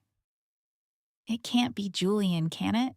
Brittany thought, a cold knot tightening in her stomach. No way. The world just isn't that small. When the day came for the Hayes Corp delegation to arrive, she went with her boss to the airport to meet them. On the way, he tells her, "The Finns are hosting a welcome dinner tonight. It's not going to be super formal, so you can relax a bit with the translation. I'll make sure to introduce you to the head representative in a minute." And just like that, her boss's face lights up and he starts waving at someone over her shoulder. "Mr. Hayes, over here!" He grabs Brittany's hand and starts pulling her forward. She was still trying to process it, just completely shell-shocked, when she found herself standing face to face with Julian Hayes. 6 years had passed, but it was like time had just decided to skip over him. He looked exactly the same, that same impassive, quiet intensity. Her boss gives her a little nudge forward, grinning from ear to ear. "Mr. Hayes, I want to introduce you to Miss Brittany Vance from our embassy's diplomatic translation department. She'll be your personal translator for this visit." He leans in conspiratorially. "And don't let her youth and beauty fool you. Miss Vance is fluent in 5 languages. She's our absolute best. And she's single. Julian's eyes were locked on Brittany, just drilling into her, filled with this intense, probing emotion she couldn't begin to decipher. Brittany, ever the professional, puts on a polite smile and extends her hand, her voice cool and distant. Mr. Hayes, a pleasure. Julian just stared at her for what felt like an eternity, his expression a complete blank mask before his hand finally came up and took hers. Running into Julian like this was a nightmare, but Brittany just wanted to get through the damn formalities. She tried to pull her hand back, but his grip was like iron. He wasn't letting go. After a couple of subtle tugs, her brow just furrows and her tone drops 10 degrees. Mr. Hayes, she says, her voice sharp. What exactly is the meaning of this? Her boss, finally sensing the 5-alarm fire of awkwardness, jumps in to play firefighter. Ah, yes. The unique beauty and charm of our diplomatic translators. It is always so captivating. Seems Mr. Hayes is certainly no exception. Julian's eyes just darkened. He finally let go of her hand, and for the first time, the ghost of a smile, and it was a chilling one, touched his lips. Indeed, he said, and that was it. The dinner started. Brittany tried with all her might to just shove him out of her brain. This was a job, a temporary professional contract. There was no way he was here specifically for her. She got her composure back and sat down beside him. Finnish is in brutally complex language. But Brittany was a machine, translating every single word with this smooth, effortless grace, relaying Julian's business points to the Finnish reps and their questions right back to him. He listened, completely absorbed, his legs crossed, looking every bit the picture of aristocratic power and elegance. Finland has strong policy support in the clean energy sector, and their tech is top-notch, but market entry will require strict compliance with local regulations. We can offer legal counsel and channel significant resources. As she translated his words, Brittany paused. A sudden, bitter thought hit her. In their 5 years of marriage, she realized she had never once, not for a single moment, listened to him speak with this kind of focused attention. And the bitterness, it wasn't for Julian. It was for herself. For all those years she spent as a hollowed-out version of a person, a prisoner in her own life. But she was out of that prison now. Julian's deep voice cut through her thoughts. I need to understand if there are any special requirements regarding Finnish tax and labor laws. He spoke slowly, deliberately, and after every single sentence, his eyes would rest on her. It was a calm, steady gaze, an owner's gaze. Brittany instinctively looked away, just focusing on her job with a cold, professional detachment. To her, this was just another assignment, no different from any other she'd handled over the last 6 years. The dinner, from a business perspective, was a huge success. As they were all leaving, standing in the swirling Finnish snow, Brittany pulled her scarf tighter around her neck. She shook his gloved hand, keeping it brief and professional. Mr. Hayes, it was a pleasure. Goodbye. She turned to walk away, the crunch of her boots on the fresh snow the only sound. She was just opening her car door when a voice cut through the cold air from behind her. Brittany. She froze, her hand on the handle, but she didn't turn around. She just waited, listening. The wind was biting, and her fingertips were starting to go numb. Finally, his voice came again, strained. Don't you have anything at all to say to me? Was she imagining it, or was there this strange, wounded tone in his voice? Brittany's heart gave a painful lurch. It must be the cold, she told herself. Mr. Hayes, I believe I translated everything that needed to be said at the dinner tonight. As for anything else, no, I have nothing to say. But Julian wasn't going to let her go that easily. For the first time, a note of desperation crept into that cool, composed voice of his. Brittany, when you left without a word, even if you weren't thinking about me, about my feelings, what about Connor's? It has been 6 years. He's 9 now. Don't you miss him at all? That did it. Brittany turned around, a perfectly calm, placid smile fixed on her face. A child who had zero regard for his mother's efforts? What exactly is there to miss? Besides, I'm sure he's quite happy by now with his new mother. Snowflakes began to settle on Julian's broad shoulders, the dark wool of his overcoat making his tall frame seem even more isolated and alone. He frowned, and the confusion in his eyes looked so real, it was almost convincing. He let out a sigh, a small white cloud in the freezing air, and started walking toward her. For once, his voice was almost soft. Connor, he didn't disregard your efforts. He was just a child. He was too young to understand how to love. And he will not have a new mother. His mother will only ever be you. That is not a topic for debate. Too young to know how to love. Brittany's eyes scanned Julian's face, from his strong jaw down to his thin, severe lips. The thought was so absurd it was almost funny. Julian and Connor knew perfectly well how to remember another woman's birthday, didn't they? They knew how to pour all their thought and effort into a handmade gift for her. Oh, they knew how to love. They just never knew how to love her. Brittany leaned back casually against her car, just studying him. She wondered if she were still his Mrs. Hayes. Would he be standing here right now, speaking to her with this bizarre calmness? She shook her head, a small, self-deprecating smile on her lips. Julian's frown deepened, confused. What are you laughing at? Brittany didn't look away.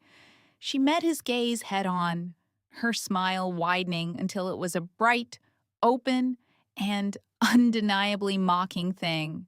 All right, so our listener's story kicks off with this incredibly charged moment. The husband, let's call him Connor, says something he thinks is funny, and he asks his ex-wife, Ashley, why she isn't laughing. And she just looks at him, ice in her veins, and says, we're not exactly in a place to be sharing a laugh, are we? She tells him straight up, you don't know a thing about me, and frankly, I have zero desire to take a trip down a memory lane that has you in it. And before he can even process that, she's in her car, door slammed, and she just peels out, leaving him standing there. Later that night, back at her place, she just goes through the motions, completely drained, and basically face plants into her bed. But sleep doesn't come easy, because seeing Connor, well, it's like uncorking a bottle of poison she'd sealed away years ago. Suddenly, she's drowning in memories of those 5 years. 5 years she spent trying to be this perfect Stepford wife, this flawless mother, completely erasing every piece of who she actually was. For the 6 years she was living overseas, building a new life, she had almost forgotten that person. She was too busy chasing the youth she'd lost, the college experience that was stolen from her. She had completely shed the skin of being someone's wife, someone's mother. But seeing Connor tonight just ripped all those carefully buried memories right back up to the surface. It's a heavy feeling, She pulls the covers up to her chin, this profound exhaustion washing over her, and she finally drifts off. But then, deep in the night, a neighbor's dog just starts losing its mind, barking like crazy, and it jolts her awake. The images from her dream, Connor's cold, blank face, her son Owen's tired little eyes, they just evaporate into the darkness. She takes a couple of deep, shaky breaths, trying to get her bearings, and pads over to the window to see what all the fuss is about. And what she sees, it just doesn't compute. Standing right there, on her doorstep, is Connor, still wearing the same black coat from earlier. She has no clue how he even found her, but the sheer absurdity of it is staggering. It's the middle of a brutal polar night, with the temperature plummeting to 20, maybe 30 degrees below zero, and he's just standing there. There's no way he survives the night dressed like that. I mean, she knows without a single doubt that if she just ignores him, she'll wake up to a perfectly preserved, human shaped ice sculpture on her porch. So, even though she has no idea what he could possibly want, she unlocks the door and lets her ex husband step inside. Because the last thing she needs is the local police asking why a man froze to death on her property. She gets him settled by the warmth of the fireplace and, with a kind of numb politeness, hands him a hot mug of coffee. You could see the cold had gotten deep into his bones. His knuckles were bright red, and he was shaking so hard he could barely hold the mug. He wrapped his hands around it, just soaking in the warmth, taking a long minute before he could even form words. And then he gives her this small, weak smile. "Thank you," he says. Ashley's eyes just kind of flicker. It was so rare. Connor almost never smiled at her back then. He was always this stone wall of cold indifference. She feels a frown crease her forehead, and her voice comes out sharper than she intends. "Connor, what do you want?"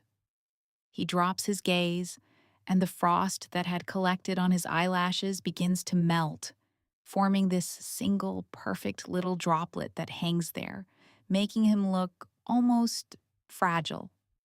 His lashes tremble and the drop falls. When he finally looks up and speaks, his voice is thin, almost a whisper from the cold. He asks, "I need to know why we got divorced." Ashley just stares at him. He holds her gaze, his own eyes filled with this genuine, absolute confusion, and a hurricane of emotions just starts churning inside her. It hits her like a physical blow. The 5 years of misery, of silent suffering she endured, had been so completely insignificant to him that he hadn't even registered it. A sigh escapes her, thick with regret. She shouldn't have opened the door. She should have just killed the lights, crawled back into bed, and let the Arctic do its work. Her throat feels tight, like it's closing up. After a long, tense silence, 2 words she's never really heard from him before finally come out. "Ashley." It was almost funny, in a tragic way. The very first time he's ever really truly said her first name with any kind of meaning behind it is 6 years after they signed the divorce papers. She pulls a blanket tighter around her shoulders and sinks into a chair, her eyes just dripping with irony as she looks at him. "Connor," she starts, her voice level. "Has it ever, even for a second, crossed your mind that the very reason you don't know why we got divorced is the reason we got divorced?" You could see his whole body tense up, this look of complete and utter bewilderment on his face. And that was him, wasn't it? That was Connor in a nutshell. His fancy family, his big shot career, his brilliant mind. It made him a master at handling business, but it made him totally indifferent to people, to feelings. It was like he genuinely believed the entire world was built on tracks that he himself had laid down. And maybe Ashley was one of the only times in his life that a train had ever dared to jump those tracks.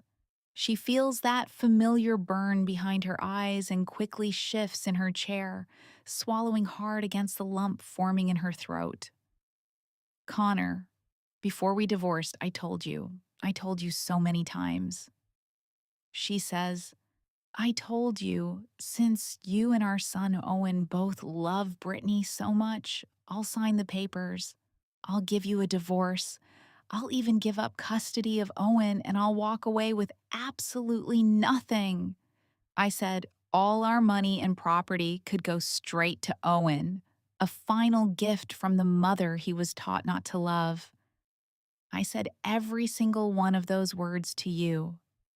She leans in now, locking her eyes on his. But Connor, she asks, her voice deadly quiet, do you remember a single second of it? His hands tighten around the coffee mug, his brow furrowed like he's trying to access some corrupted file in his brain, but the blankness in his eyes gives him away. He remembers nothing, absolutely nothing. And Ashley, well, she knew it. She knew that would be the answer. He never once truly heard anything she said when she was his wife. To him, back then, Ashley had just been a name on a legal document, a high-end nanny for his son, and a convenient placeholder for whatever Brittany needed. A knot of pure frustration tightens in her chest, and a dark, vicious thought flickers through her mind. She wants to make him hurt, really hurt. But then it hits her. Nothing she could ever do would actually hurt him, because he never cared in the first place. This whole bizarre quest tonight, it wasn't about her. It was about his perfect plan getting screwed up, a smudge on his flawless record. He was a man who needed to be in control of everything. Connor finally hangs his head, his voice dripping with a kind of defeated apology. I'm sorry. I don't remember you saying any of that. I must have been busy with work, but if that's the real reason you left, I just can't accept it. Ashley just takes a slow sip of her coffee, bracing herself for a long, long night in the endless twilight of the Finnish winter. She raises a single skeptical eyebrow. Oh, really? Well, how about this one? What about the smell of another woman's perfume on your clothes every single night you came home from work? Is that an acceptable reason for you? You could see Connor's expression just freeze. He looked like he'd spotted a glitch in her story, a contradiction, but then he just shook his head, as if the very thought was absurd. Brittany, he says, you divorced me because of Brittany? The sheer shock in his voice was wild, as if the idea of leaving him over Brittany was even more insane than leaving him because he was a terrible, neglectful husband. Ashley just takes another sip of coffee and gives him a cool little nod. Yep, you came home reeking of her perfume every day. Our son Owen was constantly telling me how much he wished Aunt Brittany could be his new mom. Was I just supposed to sit there and pathetically cling to the title of Mrs. Hayes? She asks. A title in a life I never even wanted? Connor's face went chalk white. So, you thought I was cheating on you? Ashley holds up one finger and slowly wags it in front of his face. No, not thought. It wasn't about suspicion. It was when you started taking Brittany to every company dinner, every gala, and you never corrected anyone when they called her your wife. It was when your so-called friends would mock me to my face, joking about how you and Brittany were just so much better suited for each other. It was when you signed the divorce papers without even reading them, just so you could race off to be with her. At that point, whether you were physically cheating or not didn't even matter anymore. Divorcing you, she says, was about me choosing not to suffocate to death inside the prison of being your wife. Nobody enjoys living their life behind a mask, Connor. Being so trapped by rules and expectations that you lose all your edges, you lose yourself. Being that hollow person, I was never going to choose that for myself. Connor's eyelashes just fluttered. He didn't say anything for a long, long time. Maybe he never expected her to be so brutally honest. Or maybe, and this was more likely, he just didn't care about her feelings. He was just here to figure out where his project failed so he could learn from it. But from where Ashley was sitting, it was all so pointless. He loved Brittany. That was the simple truth. He remembered her birthday, planned these elaborate, thoughtful gifts for her. He would drop any meeting, any plan to run to her side.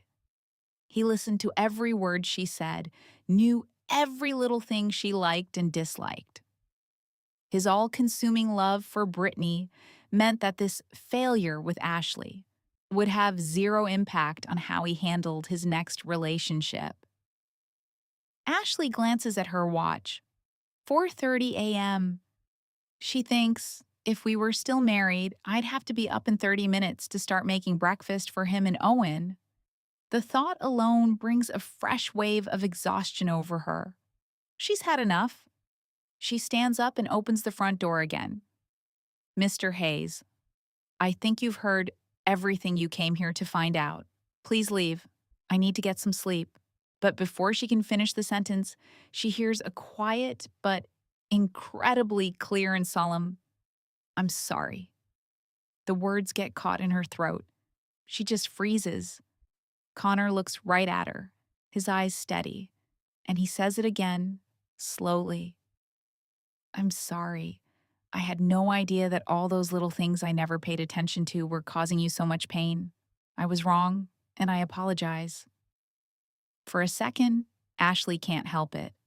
A laugh escapes her to get a real, genuine apology from the proud, arrogant Connor Hayes. She had to be the first person in history. But right after the laugh, this hollow ache spreads through her chest. She feels a ghost of that old pain, that old hurt. To think that when she finally laid out the simple, devastating facts of their 5-year marriage, even he could finally see how much she had suffered. She presses a hand to her chest, feeling some of that ancient anger finally start to dissolve. Maybe, just maybe, she could finally close this chapter. But there's one thing I don't agree with, Connor says, shattering her brief moment of peace. Ashley just looks at him. He presses his lips into a firm line and goes on. I did not cheat on you, and I am not in love with Brittany. The guilt and the longing in his eyes were impossible to miss. She was my brother's fiancée. I took care of her, gave her everything she wanted, because it was my brother's dying wish. The reason I didn't correct people, he says, when they called her Mrs. Hayes, was because I felt that if my brother was still alive, that's who she would have been, a rightful Mrs. Hayes. Ashley just gives a dismissive little wave of her hand. It doesn't matter anymore, Connor. Her total indifference seemed to genuinely wound him. He looks hurt as he pushes on. No, it does matter. In the 6 years you've been gone, Owen and I, we've missed you terribly. I need to clear up these misunderstandings, he says, his voice earnest, so that you can come back to us, come back to our family. For a solid second, Ashley genuinely thought he was telling a joke. She had fought tooth and nail for 10 years to get her freedom. And now he was standing here, asking her to voluntarily walk back into that cage. A small tremor of laughter escapes her lips, and then it just grows and grows until she's bent over, roaring with a full-blown, unconstrained laugh. A look of pure, unadulterated shock crosses Connor's face. He really, truly did not understand what was so funny. Or maybe it was that he had never, not once, seen the real her before this moment.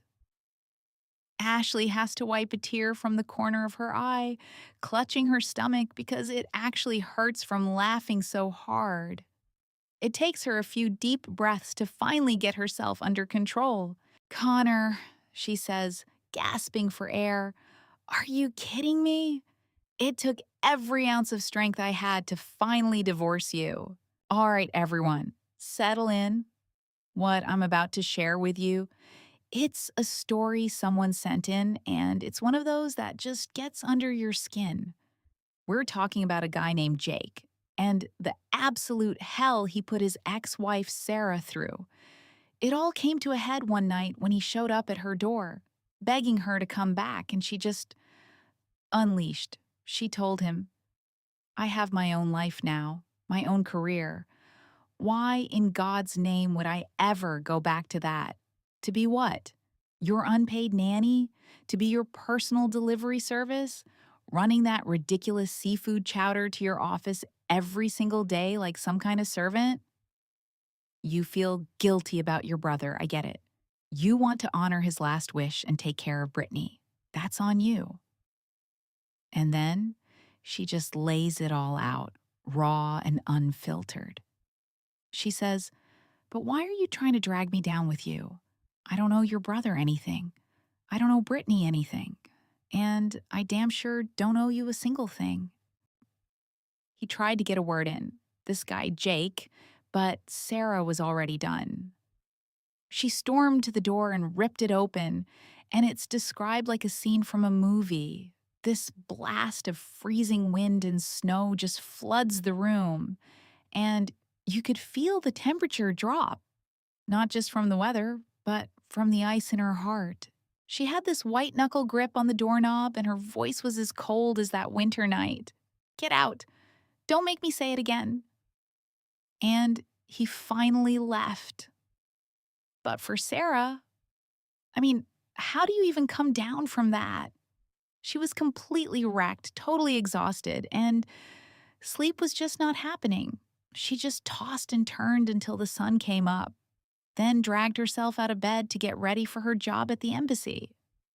But the second she walked into that office, she gets hit with news that felt like a punch to the gut. Her boss calls her in, and his face is just dead serious. He's like, "Sarah, you haven't been here that long, but your drive, your skills, they're incredible. This new energy project we have with Walker Corporation is huge for the relationship between our two countries. So, our senior staff want to take this chance to visit their headquarters in the US with Mr. Walker himself." Then he drops the bomb. "We need a translator to go with them. I already put your name forward. You've been gone for 6 years, Sarah. This is a perfect chance for you to go back and see your family." She's just standing there, forcing this smile while inside, it feels like 1,000 wild horses are tearing her apart. This was all Jake. She knew it. Her life was finally simple, and the moment he reappeared, it all turned into this complicated, tangled mess. But what can she do? She's a professional. She puts on that smile and stands up tall. "You can count on me, sir. I'll get the mission done." That very afternoon, she's on a private jet, heading straight back to the United States with Jake and the entire delegation. And you just know he had a hand in this next part. She didn't know who set up the seating, but, of course, she was placed right next to him. You can just picture her, can't you? Pinching the bridge of her nose, just bone-tired, turning her head to stare out the window, doing anything to avoid looking at him. They had both been up the entire night, but Jake, he looked like he hadn't missed a second of sleep. A few minutes into the flight, a soft, thick blanket is gently draped over her shoulders. Jake was so careful with his movements, like he was terrified of waking her up. But she wasn't sleeping, not even close. She just couldn't bear to look at him. See, for Sarah, Jake was this man she had once loved with everything she had, a man she truly admired. But he also became the chains that held her captive. That whole chapter of her life was severed, completely cut off, the second she signed those divorce papers. What she never, ever expected was that the moment she stepped off that plane, she'd be staring right at the son she shared nothing with but biology.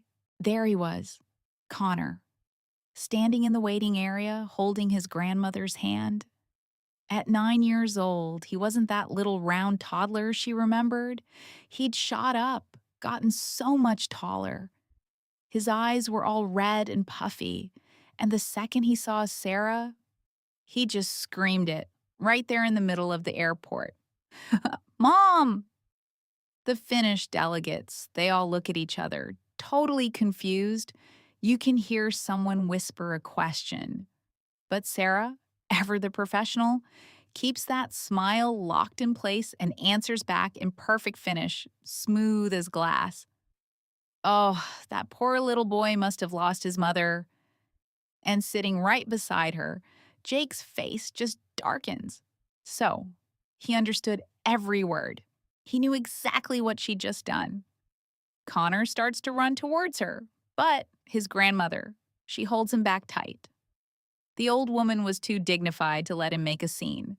She just took his little hand and led him away.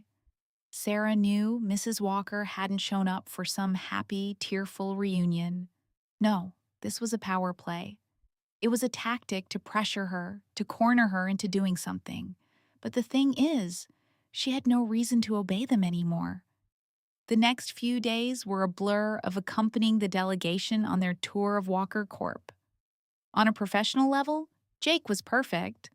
But the second the official tour ended for the day, he hunted her down. Sarah, he starts, the delegation's work is pretty much wrapped up. Why don't you come home with me and see Connor? He really misses you. Misses me? Sarah could hardly stop the bitter laugh. All she could picture was that miniature version of Jake, his little face twisted with so much hate and rejection for her. She just shook her head. I don't think so. He never wanted me around before. After I've been gone for 6 years, he probably hates me even more now. He always wanted Brittany to be his mother. And then she went for the kill. You want to honor your brother's dying wish so badly? Why don't you just marry her? It would solve everything for everyone. And it would save your future wife from the burden of having to help you take care of your sister-in-law. You could just see Jake's composure crack. He pinched the bridge of his nose and let out this exhausted sigh. Sarah, do we really have to talk to each other like this? She just gave him this ice-cold look. Don't like it? Then we just don't have to talk at all. And with that, she packed up her stuff and went straight back to her hotel. As for her own family, there was nothing to go back to there. But then she gets a piece of good news. She learns that her best friend Jessica is also in the city, and her mood just instantly lifts. She calls her up and they make plans to meet. The second they see each other, Jessica's eyes just light up. She grabs Sarah's hands, spins her around. This is it. This is the real you. It's been 6 years, Sarah, but seeing you like this, so free, I am so happy for you. You know how it is when old friends get together, the conversation just takes off and doesn't stop. Hours just melted away, but right in the middle of their reunion, Sarah's phone starts ringing. It's an unfamiliar local number. She hesitates for a second, then picks it up. A woman's nervous voice comes on the line. Hello? Am I speaking with Connor Walker's mother? I'm his homeroom teacher. Connor got into a fight at school today with another student. I just called his father and he told me to contact you. Jessica, completely fed up with the interruption, just snatches the phone from her. You have the wrong number, she snaps and hangs up. What is wrong with Jake? You two are divorced. You don't even have custody of Connor. You've only been in the country for a few days, and he's already dumping his problems on you. But before she could even finish her sentence, the phone rang again. It was the teacher. Sarah answered, and this time the woman's voice was frantic, impatient. Mrs. Walker, I really need to ask you to come down to the school. Your personal issues shouldn't be affecting your child's life. Besides, Connor hit the other boy so hard he's going to need stitches. The other parents are here, the teacher continued, and they are demanding you come down here and take him to the hospital. So, that was it. There was no way out. She and Jessica had to go to the school. They walk into the principal's office, and it's a mess. A bunch of little boys are standing there, looking all disheveled. Every single one of them has a parent there, except for Connor. He was just standing there, all by himself. The injured boy's mom was clutching her son, pointing a finger at Connor and just letting him have it. What is wrong with you, hitting a kid that hard at your age? Didn't your mother ever teach you not to use your fists? And before she even finished the sentence, the other kids started to snicker. Connor doesn't have a mother, one of them said. His mom left him? Yeah, Connor's a loser with no mom. His face just turned beet red. He looked like a cornered little wolf cub, and he lunged forward to start fighting all over again. It was obvious the Walker family had paid for some kind of self-defense training for him. But this time was different. The other parents were there, and they jumped in to protect their kids. He didn't have a prayer. As he got pushed back and stumbled to the floor, he looked up and saw Sarah standing in the doorway. His eyes immediately turned red. Sarah could see the tears welling up, but he bit his lip so hard and quickly turned his head away as he scrambled back to his feet. Sarah just completely ignored Connor's defiant little act. She walked straight into the room, her eyes scanning over all the adults there. She made her introduction short and simple. I am Connor Walker's biological mother. His father and I are divorced, and I do not have custody. For any kind of financial compensation, you're going to have to speak with his father, Jake Walker. At those words, Connor's head snapped up, and he stared at her in total disbelief. Out of the corner of her eye, Sarah saw him quickly swipe at his eyes, like he was terrified she would see him crying. This kid. Wasn't he the one who was always screaming for them to get a divorce? So, where were all these tears coming from now? The second she said the name Jake Walker, the other parents looked at each other, and their whole attitude just deflated. Jake's name was a constant headline in the financial news. You'd be hard-pressed to find someone who didn't know who he was. This whole thing was a tiny issue that could have been handled without him even knowing about it. But no, he deliberately shoved it onto her plate. Did he really think this was going to reignite some dormant motherly love? Did he forget that love is a two-way street? Even parents don't just magically love their children unconditionally. Sarah took a deep breath, fighting back a bitter memory of her own father, of him dragging her to that finishing school in Switzerland. One of the other parents cleared their throat. Ahem, Mrs. Walker. Even if you are divorced from Mr. Walker, we still need an explanation for your son's actions. Sarah nodded, her eyes landing lightly on Connor. Why did you get in a fight? Connor just jutted out his chin, refusing to say a word. She just didn't have the energy anymore, not the patience she once had to try and coax things out of him. If you don't want to talk, then you can just wait here for your father to show up. I have other things I need to be doing. I don't have time to waste on this. And her words? They were like a trigger. He just exploded. Like a wounded animal, Connor turned on her, his eyes blazing red as he screamed, "They said I don't have a mother!" "Are you happy now?" he yelled. Why couldn't Dad just marry Aunt Brittany? She would never, ever ignore me like you do. I hate you. I hate you. Sarah just stood there and let him finish his tantrum. Then she raised a single eyebrow. When your father and I were married, you were the one screaming that you wanted Brittany to be your mother. Yelling at me back then, I could almost understand. But we're divorced now. If you want someone to be your mother, you should probably go and find her yourself. You could hear the other parents start whispering to each other. Can you believe that? Such a young kid, already trying to wreck his parents' marriage. No wonder his mother left him. That's Brittany Evans, right? I think I've seen her with Mr. Walker at all those galas. I honestly thought she was Mrs. Walker.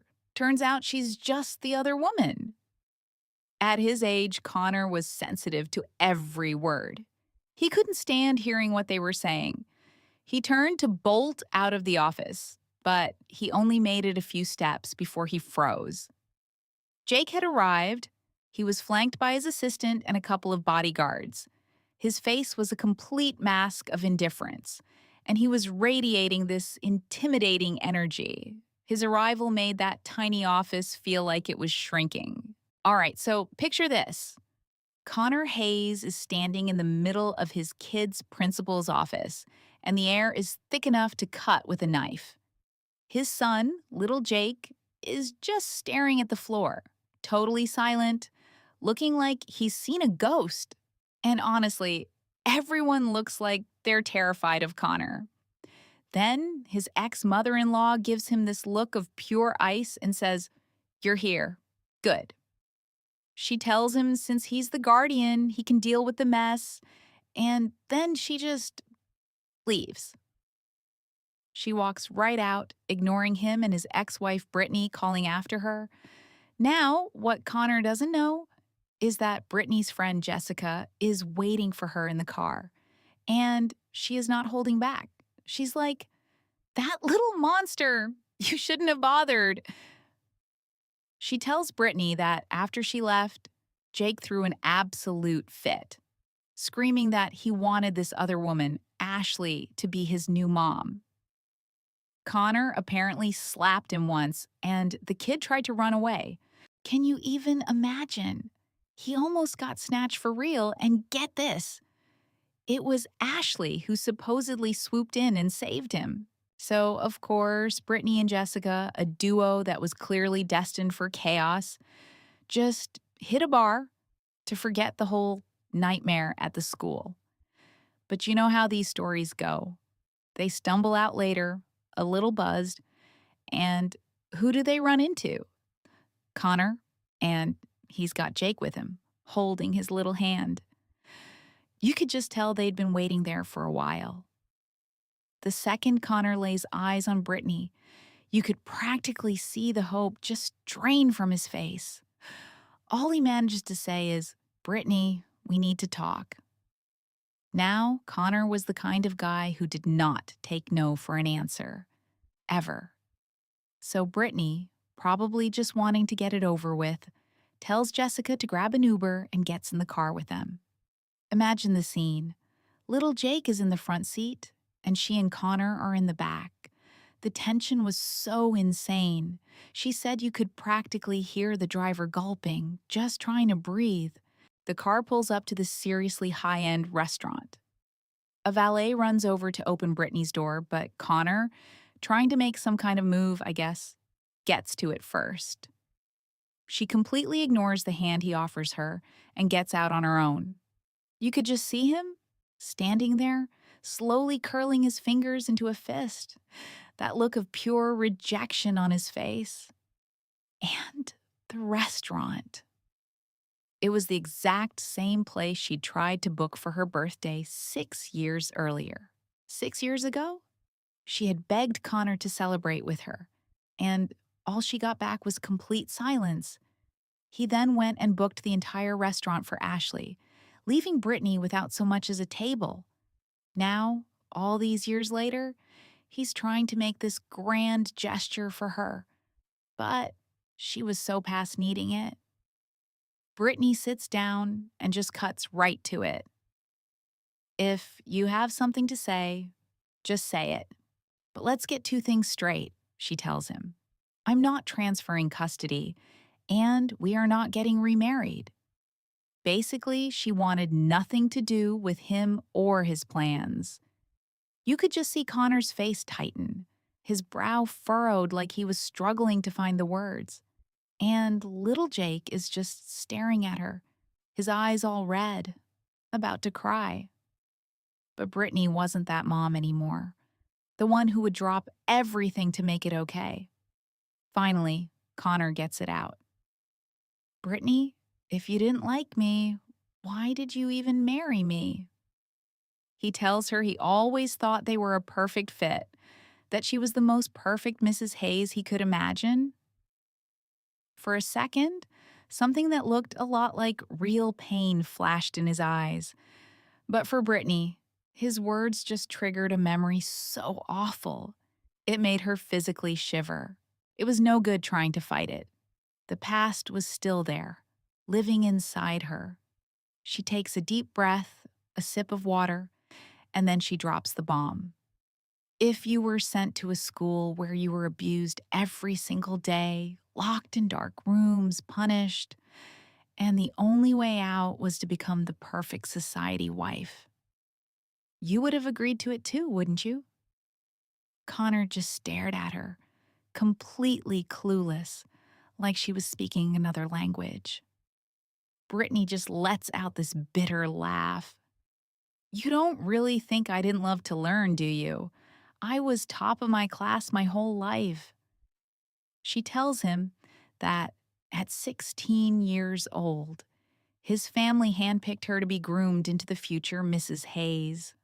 When she rebelled at 18 and got a boyfriend, they shipped her off to that hellhole. They didn't let her out until their wedding day. She tells him she still can't even think about it without falling apart. So, no, she says, her voice shaking. I have no desire to be your Mrs. Hayes. Not back then, and definitely not now. She told him she really did try at first, that she hoped for a normal, happy family. But you two, she says, meaning him and his mother, you personally destroyed that hope. You made me realize the Hayes family is a cage, and it would have crushed me if I hadn't gotten out. The best thing you can do for me, she finishes, is leave my new life alone. And this restaurant, after what happened 6 years ago, just being here makes me physically sick. With that, she grabs her bag and walks out, not even giving him a chance to say a word. But right as she gets to the door, she hears this choked voice behind her. It's Connor. I'm sorry, he says. I had no idea, but I have to ask. You said you hoped for a happy marriage, he pleads. Does that mean you liked me? That you loved me? If you did, is there any chance at all, even a tiny one, that we could try again? Brittany doesn't even turn around. She doesn't answer. She just walks out into the night. She had no idea that the very next day, a ghost from her past was about to show up at her hotel. Her own father. My dear daughter, he says, with this fake apologetic smile plastered on his face. Where have you been? Why haven't you called?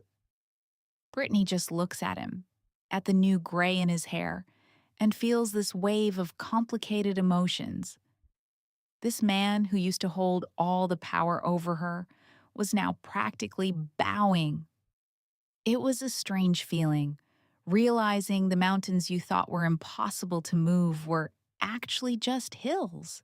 Mr. Miller, she says, her voice cold as steel. If you've got something to say, just say it. Let's not play games. You could see the shock on his face. Her tone completely threw him. His smile just kind of died. Well, he stammers, I was just thinking, since you've been gone so long, you could come over for dinner. You know, he continues, In your absence, Mr. Hayes has been a huge help to our family business. I can tell he still cares for you. You two divorced without talking to anyone. Now that you're back, maybe our families can sit down and talk. He actually says, after all, you were supposed to marry him since you were 16. Brittany knew exactly what he was getting at. Her smile got even colder. You're saying Connor and I should get remarried. Her father nods like a bobblehead, this greedy little glint in his eye. She just scoffs. What did the Hayes family promise you this time? A partnership? Some new project? If Miller Industries has to sell its own daughter to stay in business, then it deserves to go bankrupt. And just like that, his smile was gone. You've been gone a few years and you think you've grown wings? Is that how you talk to your father? Then he spills it. If someone hadn't been whispering in Connor's ear about that finishing school, he wouldn't have pulled all his investments from our company overnight. In one night, our company's value was cut in half. He seethes. You are coming with me to see him today, and that's final.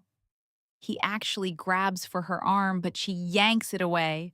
This was it. This was the rotten part of her past that she needed to cut out for good. An hour later, she's in her father's living room. And, of course, Connor is there, with Jake sitting right next to him. Connor looks at her father with that same flat, indifferent expression he used to give her all the time. Brittany just ignores them all and takes a seat.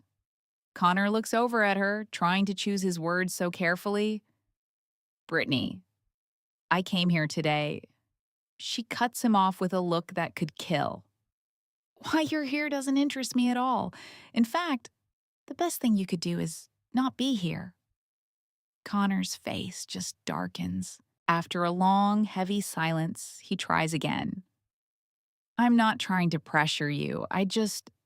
He's cut off again, but this time it's by her father, bustling in with a bottle of super expensive liquor. Come, come, try some of my best vintage, he says, pouring a glass for Connor. Brittany has always been a little stubborn. I've already talked to her. She came back to settle down and live a good life with you, Mr. Hayes, he says, sucking up. I think we should pick a good day for another wedding. He's bowing and scraping, acting like some feudal lord selling off his daughter. In his eyes, Brittany was never a person, just a product, a commodity to be traded. But Connor, the man who supposedly had all the power in the room, says absolutely nothing.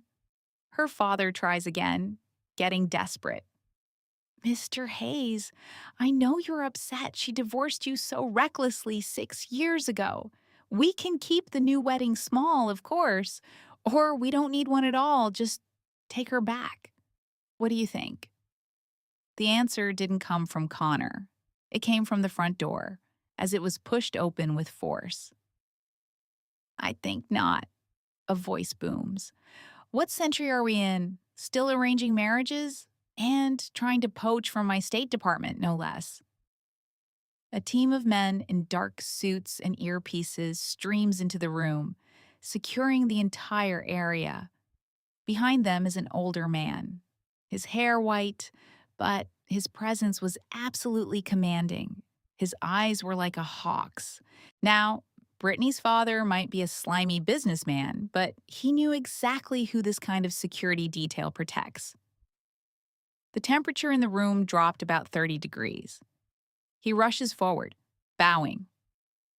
Sir, I don't know what brings you here, but it's an honor. The old man just snorts. In 1950, the marriage law abolished arranged marriages.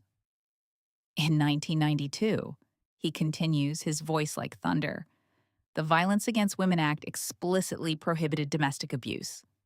Yet here you are, forcibly bringing one of our State Department diplomats to your home to arrange her marriage. Are you trying to rewind history? Her father freezes And not just him. Everyone, including Connor and his son, is just staring, completely stunned. State Department? Sir, you must be mistaken. This is a family dinner, her father babbles. My daughter, oh, she never even went to college. How could she be with the State Department? She's just a housewife. She ran away after some divorce nonsense. Before he could dig his hole any deeper, two of the security guys step forward and restrain him. And in the middle of this dead, shocked silence, Brittany stands up. She walks over to the old man's side, looking apologetic.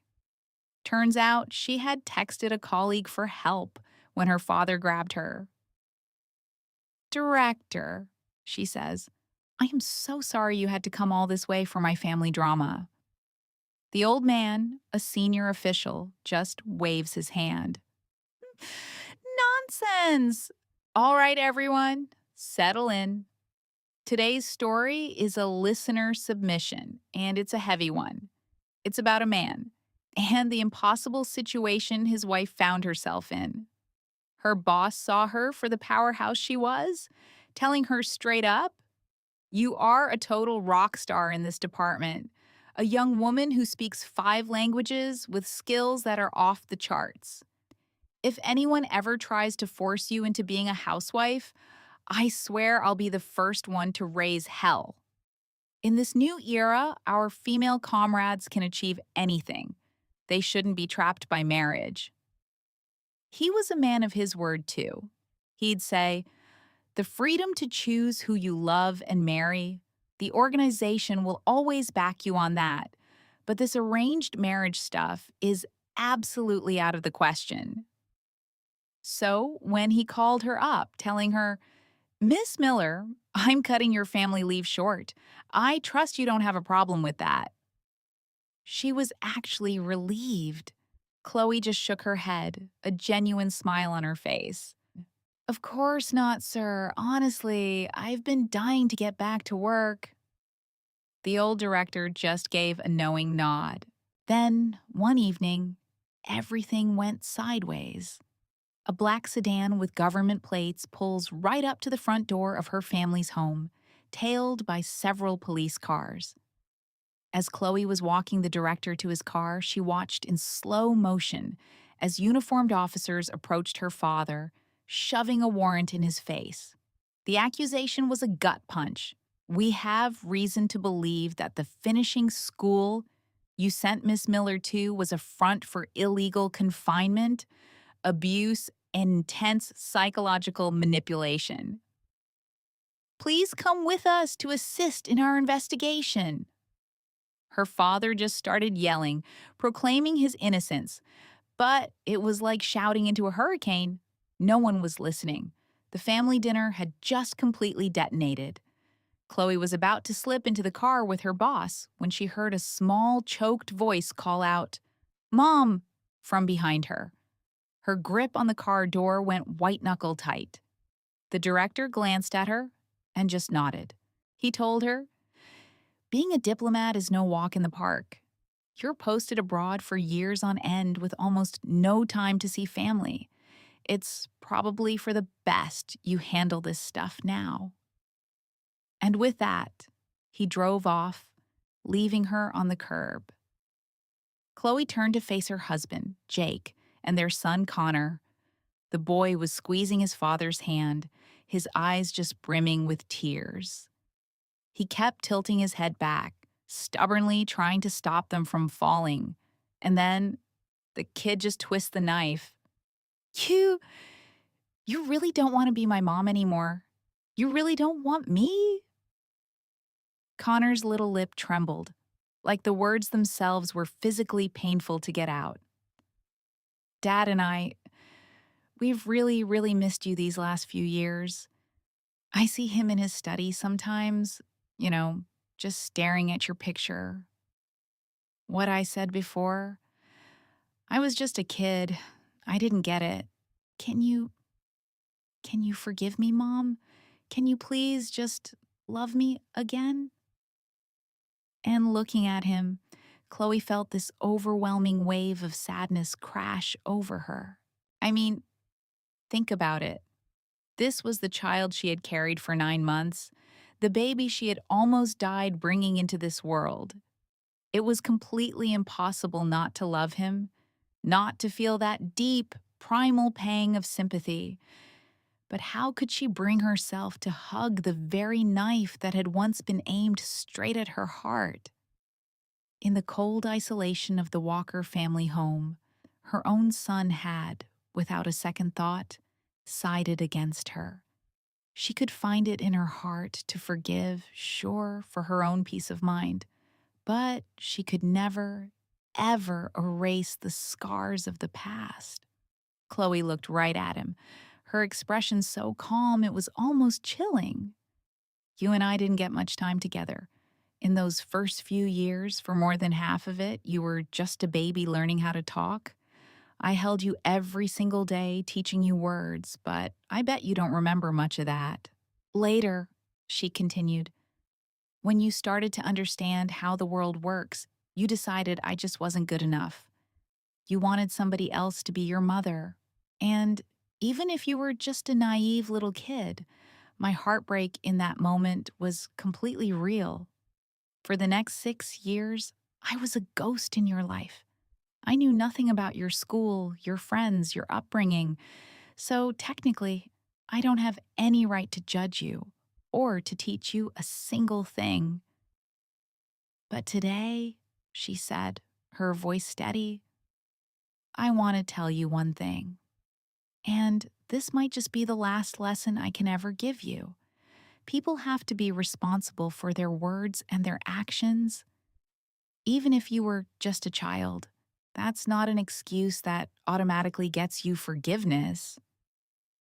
As she finished speaking, she heard a desperate cry from behind her. Mom, I know I was wrong. Don't go. Please don't go. For a split second, Chloe's steps faltered, but she didn't stop. Call her cold-hearted, call her irresponsible, call her whatever you want. She had already given Connor the very best she could. He would stay with Jake, get the best education money could buy, and he would never, ever want for love or care. One day, he would inherit the entire Walker Corporation. The life that other people spend their whole lives dreaming of would be his starting point. He had so much more than he could even comprehend. Losing a mother? Yeah, that might have an irreparable impact on his development, but for him to gain a mother, Chloe would have to lose her entire life. And if he had been a child who truly, deeply loved her, maybe she would have been willing to make that sacrifice. But he wasn't. And that was the tragedy of it all. Her past life, her marriage, her attempt at motherhood, it had all been a failure. But now, she had finally succeeded in becoming herself. Someone in this world had to love her. And if there was no one else left to do it, then it would just have to be her. With that thought, a small, genuine smile touched Chloe's lips, and she walked out of the Walker estate with a step that felt impossibly light.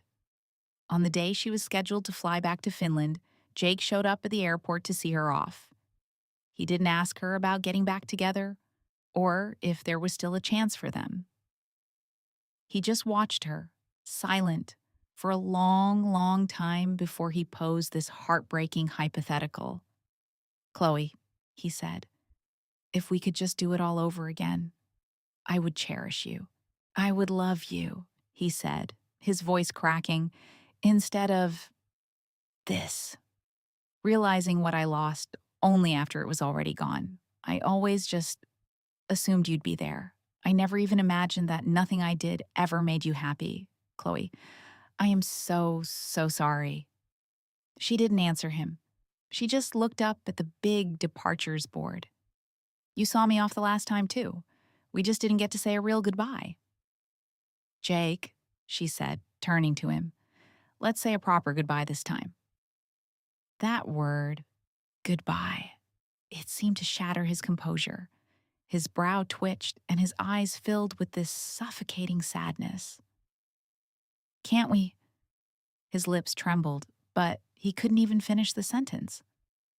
Chloe stood right in front of him and opened her arms. "Don't be so sad. We did share a part of our lives, you and I. I'm an old friend who knows you pretty well, right? Let's just have a hug." Before she could even finish the sentence, he pulled her into a warm, woodsy smelling embrace. Jake held her so tightly, his arms like steel bands around her, as if he was trying to physically merge her into his own bones. In their entire marriage, they had so rarely shared an intimacy like this. A simple hug, holding hands, just sitting down for a calm conversation. These were the things Chloe had once dreamed of, things she had craved with her whole soul and had never gotten. And now that she didn't want them anymore, here they were, being offered up so freely. Chloe sighed and gently patted his back. She could feel his shoulders shaking. "Connor," she said, her voice a little strained from the force of his hug, "please take good care of him. And if you find the right person, build a new family. Just remember to be good to her this time." Jake just held her even tighter, shaking his head against her shoulder. A single cool drop landed on her neck. Chloe couldn't help but marvel at fate's unbelievably cruel sense of humor. She had always been so sure that Jake had no feelings for her, which is why she had been able to leave so decisively. She honestly thought her leaving was the best thing for everyone. She would get her freedom. Jake would find someone he actually loved, and Connor would get the mother he always wanted. She never, ever thought it would all just be a cascade of missed chances. That maybe for Jake, this relationship was his biggest regret, too. He whispered in her ear, his voice ragged with emotion. "I'm so sad that I never held you like this before." For a single, fleeting moment, Chloe's eyes welled up, but then she smiled with a true sense of release. She gently pushed herself away from him. "It doesn't matter anymore, Jake. We both have to move forward. Don't look back." He took her hand, his gaze burning into hers. I I won't have a new wife, and Connor will only ever have one mother. I know the past hurt you so badly and you can't forgive us. But Connor and I, he promised, we will wait for you. If one day you want to see us, just tell me. I don't care where I am in the world. I will bring Connor to you immediately. Chloe, my door will always be open for you." Just then, a small figure darted out from behind a pillar. It was Connor, his eyes red and swollen, and he choked out, "Mom, I know I was wrong. I'll wait for you. I'll wait until you're ready to be my mom again." Chloe knelt down, and just like she had done 1,000 times when he was little, she gently wiped the tears from his face. "I'm sorry, Connor. I can't stay by your side and do all the things a mother is supposed to do. But I will always be your mother. That will never change. No one can ever take that away from us." "But before a mother can be a mother," she said, looking him right in the eye, "she has to first be herself." An airport announcement suddenly blared through the terminal. "Passengers for Finnair flight AY52 to Helsinki, please proceed to gate B12 for boarding." Chloe stood up, gave Connor's head one last, gentle pat, and looked at Jake. "Take him home." And with that, she picked up her small carry-on bag and turned away, never once looking back. As the plane climbed high above the clouds, the city below transforming into a glittering grid of lights, Chloe finally let it sink in. She had left again. Maybe, just maybe, the unbreakable bonds of blood would bring them back together someday in the future, but her choice would remain the same. The road ahead was long and uncertain, but for the first time in her life, she was walking it as herself. Model,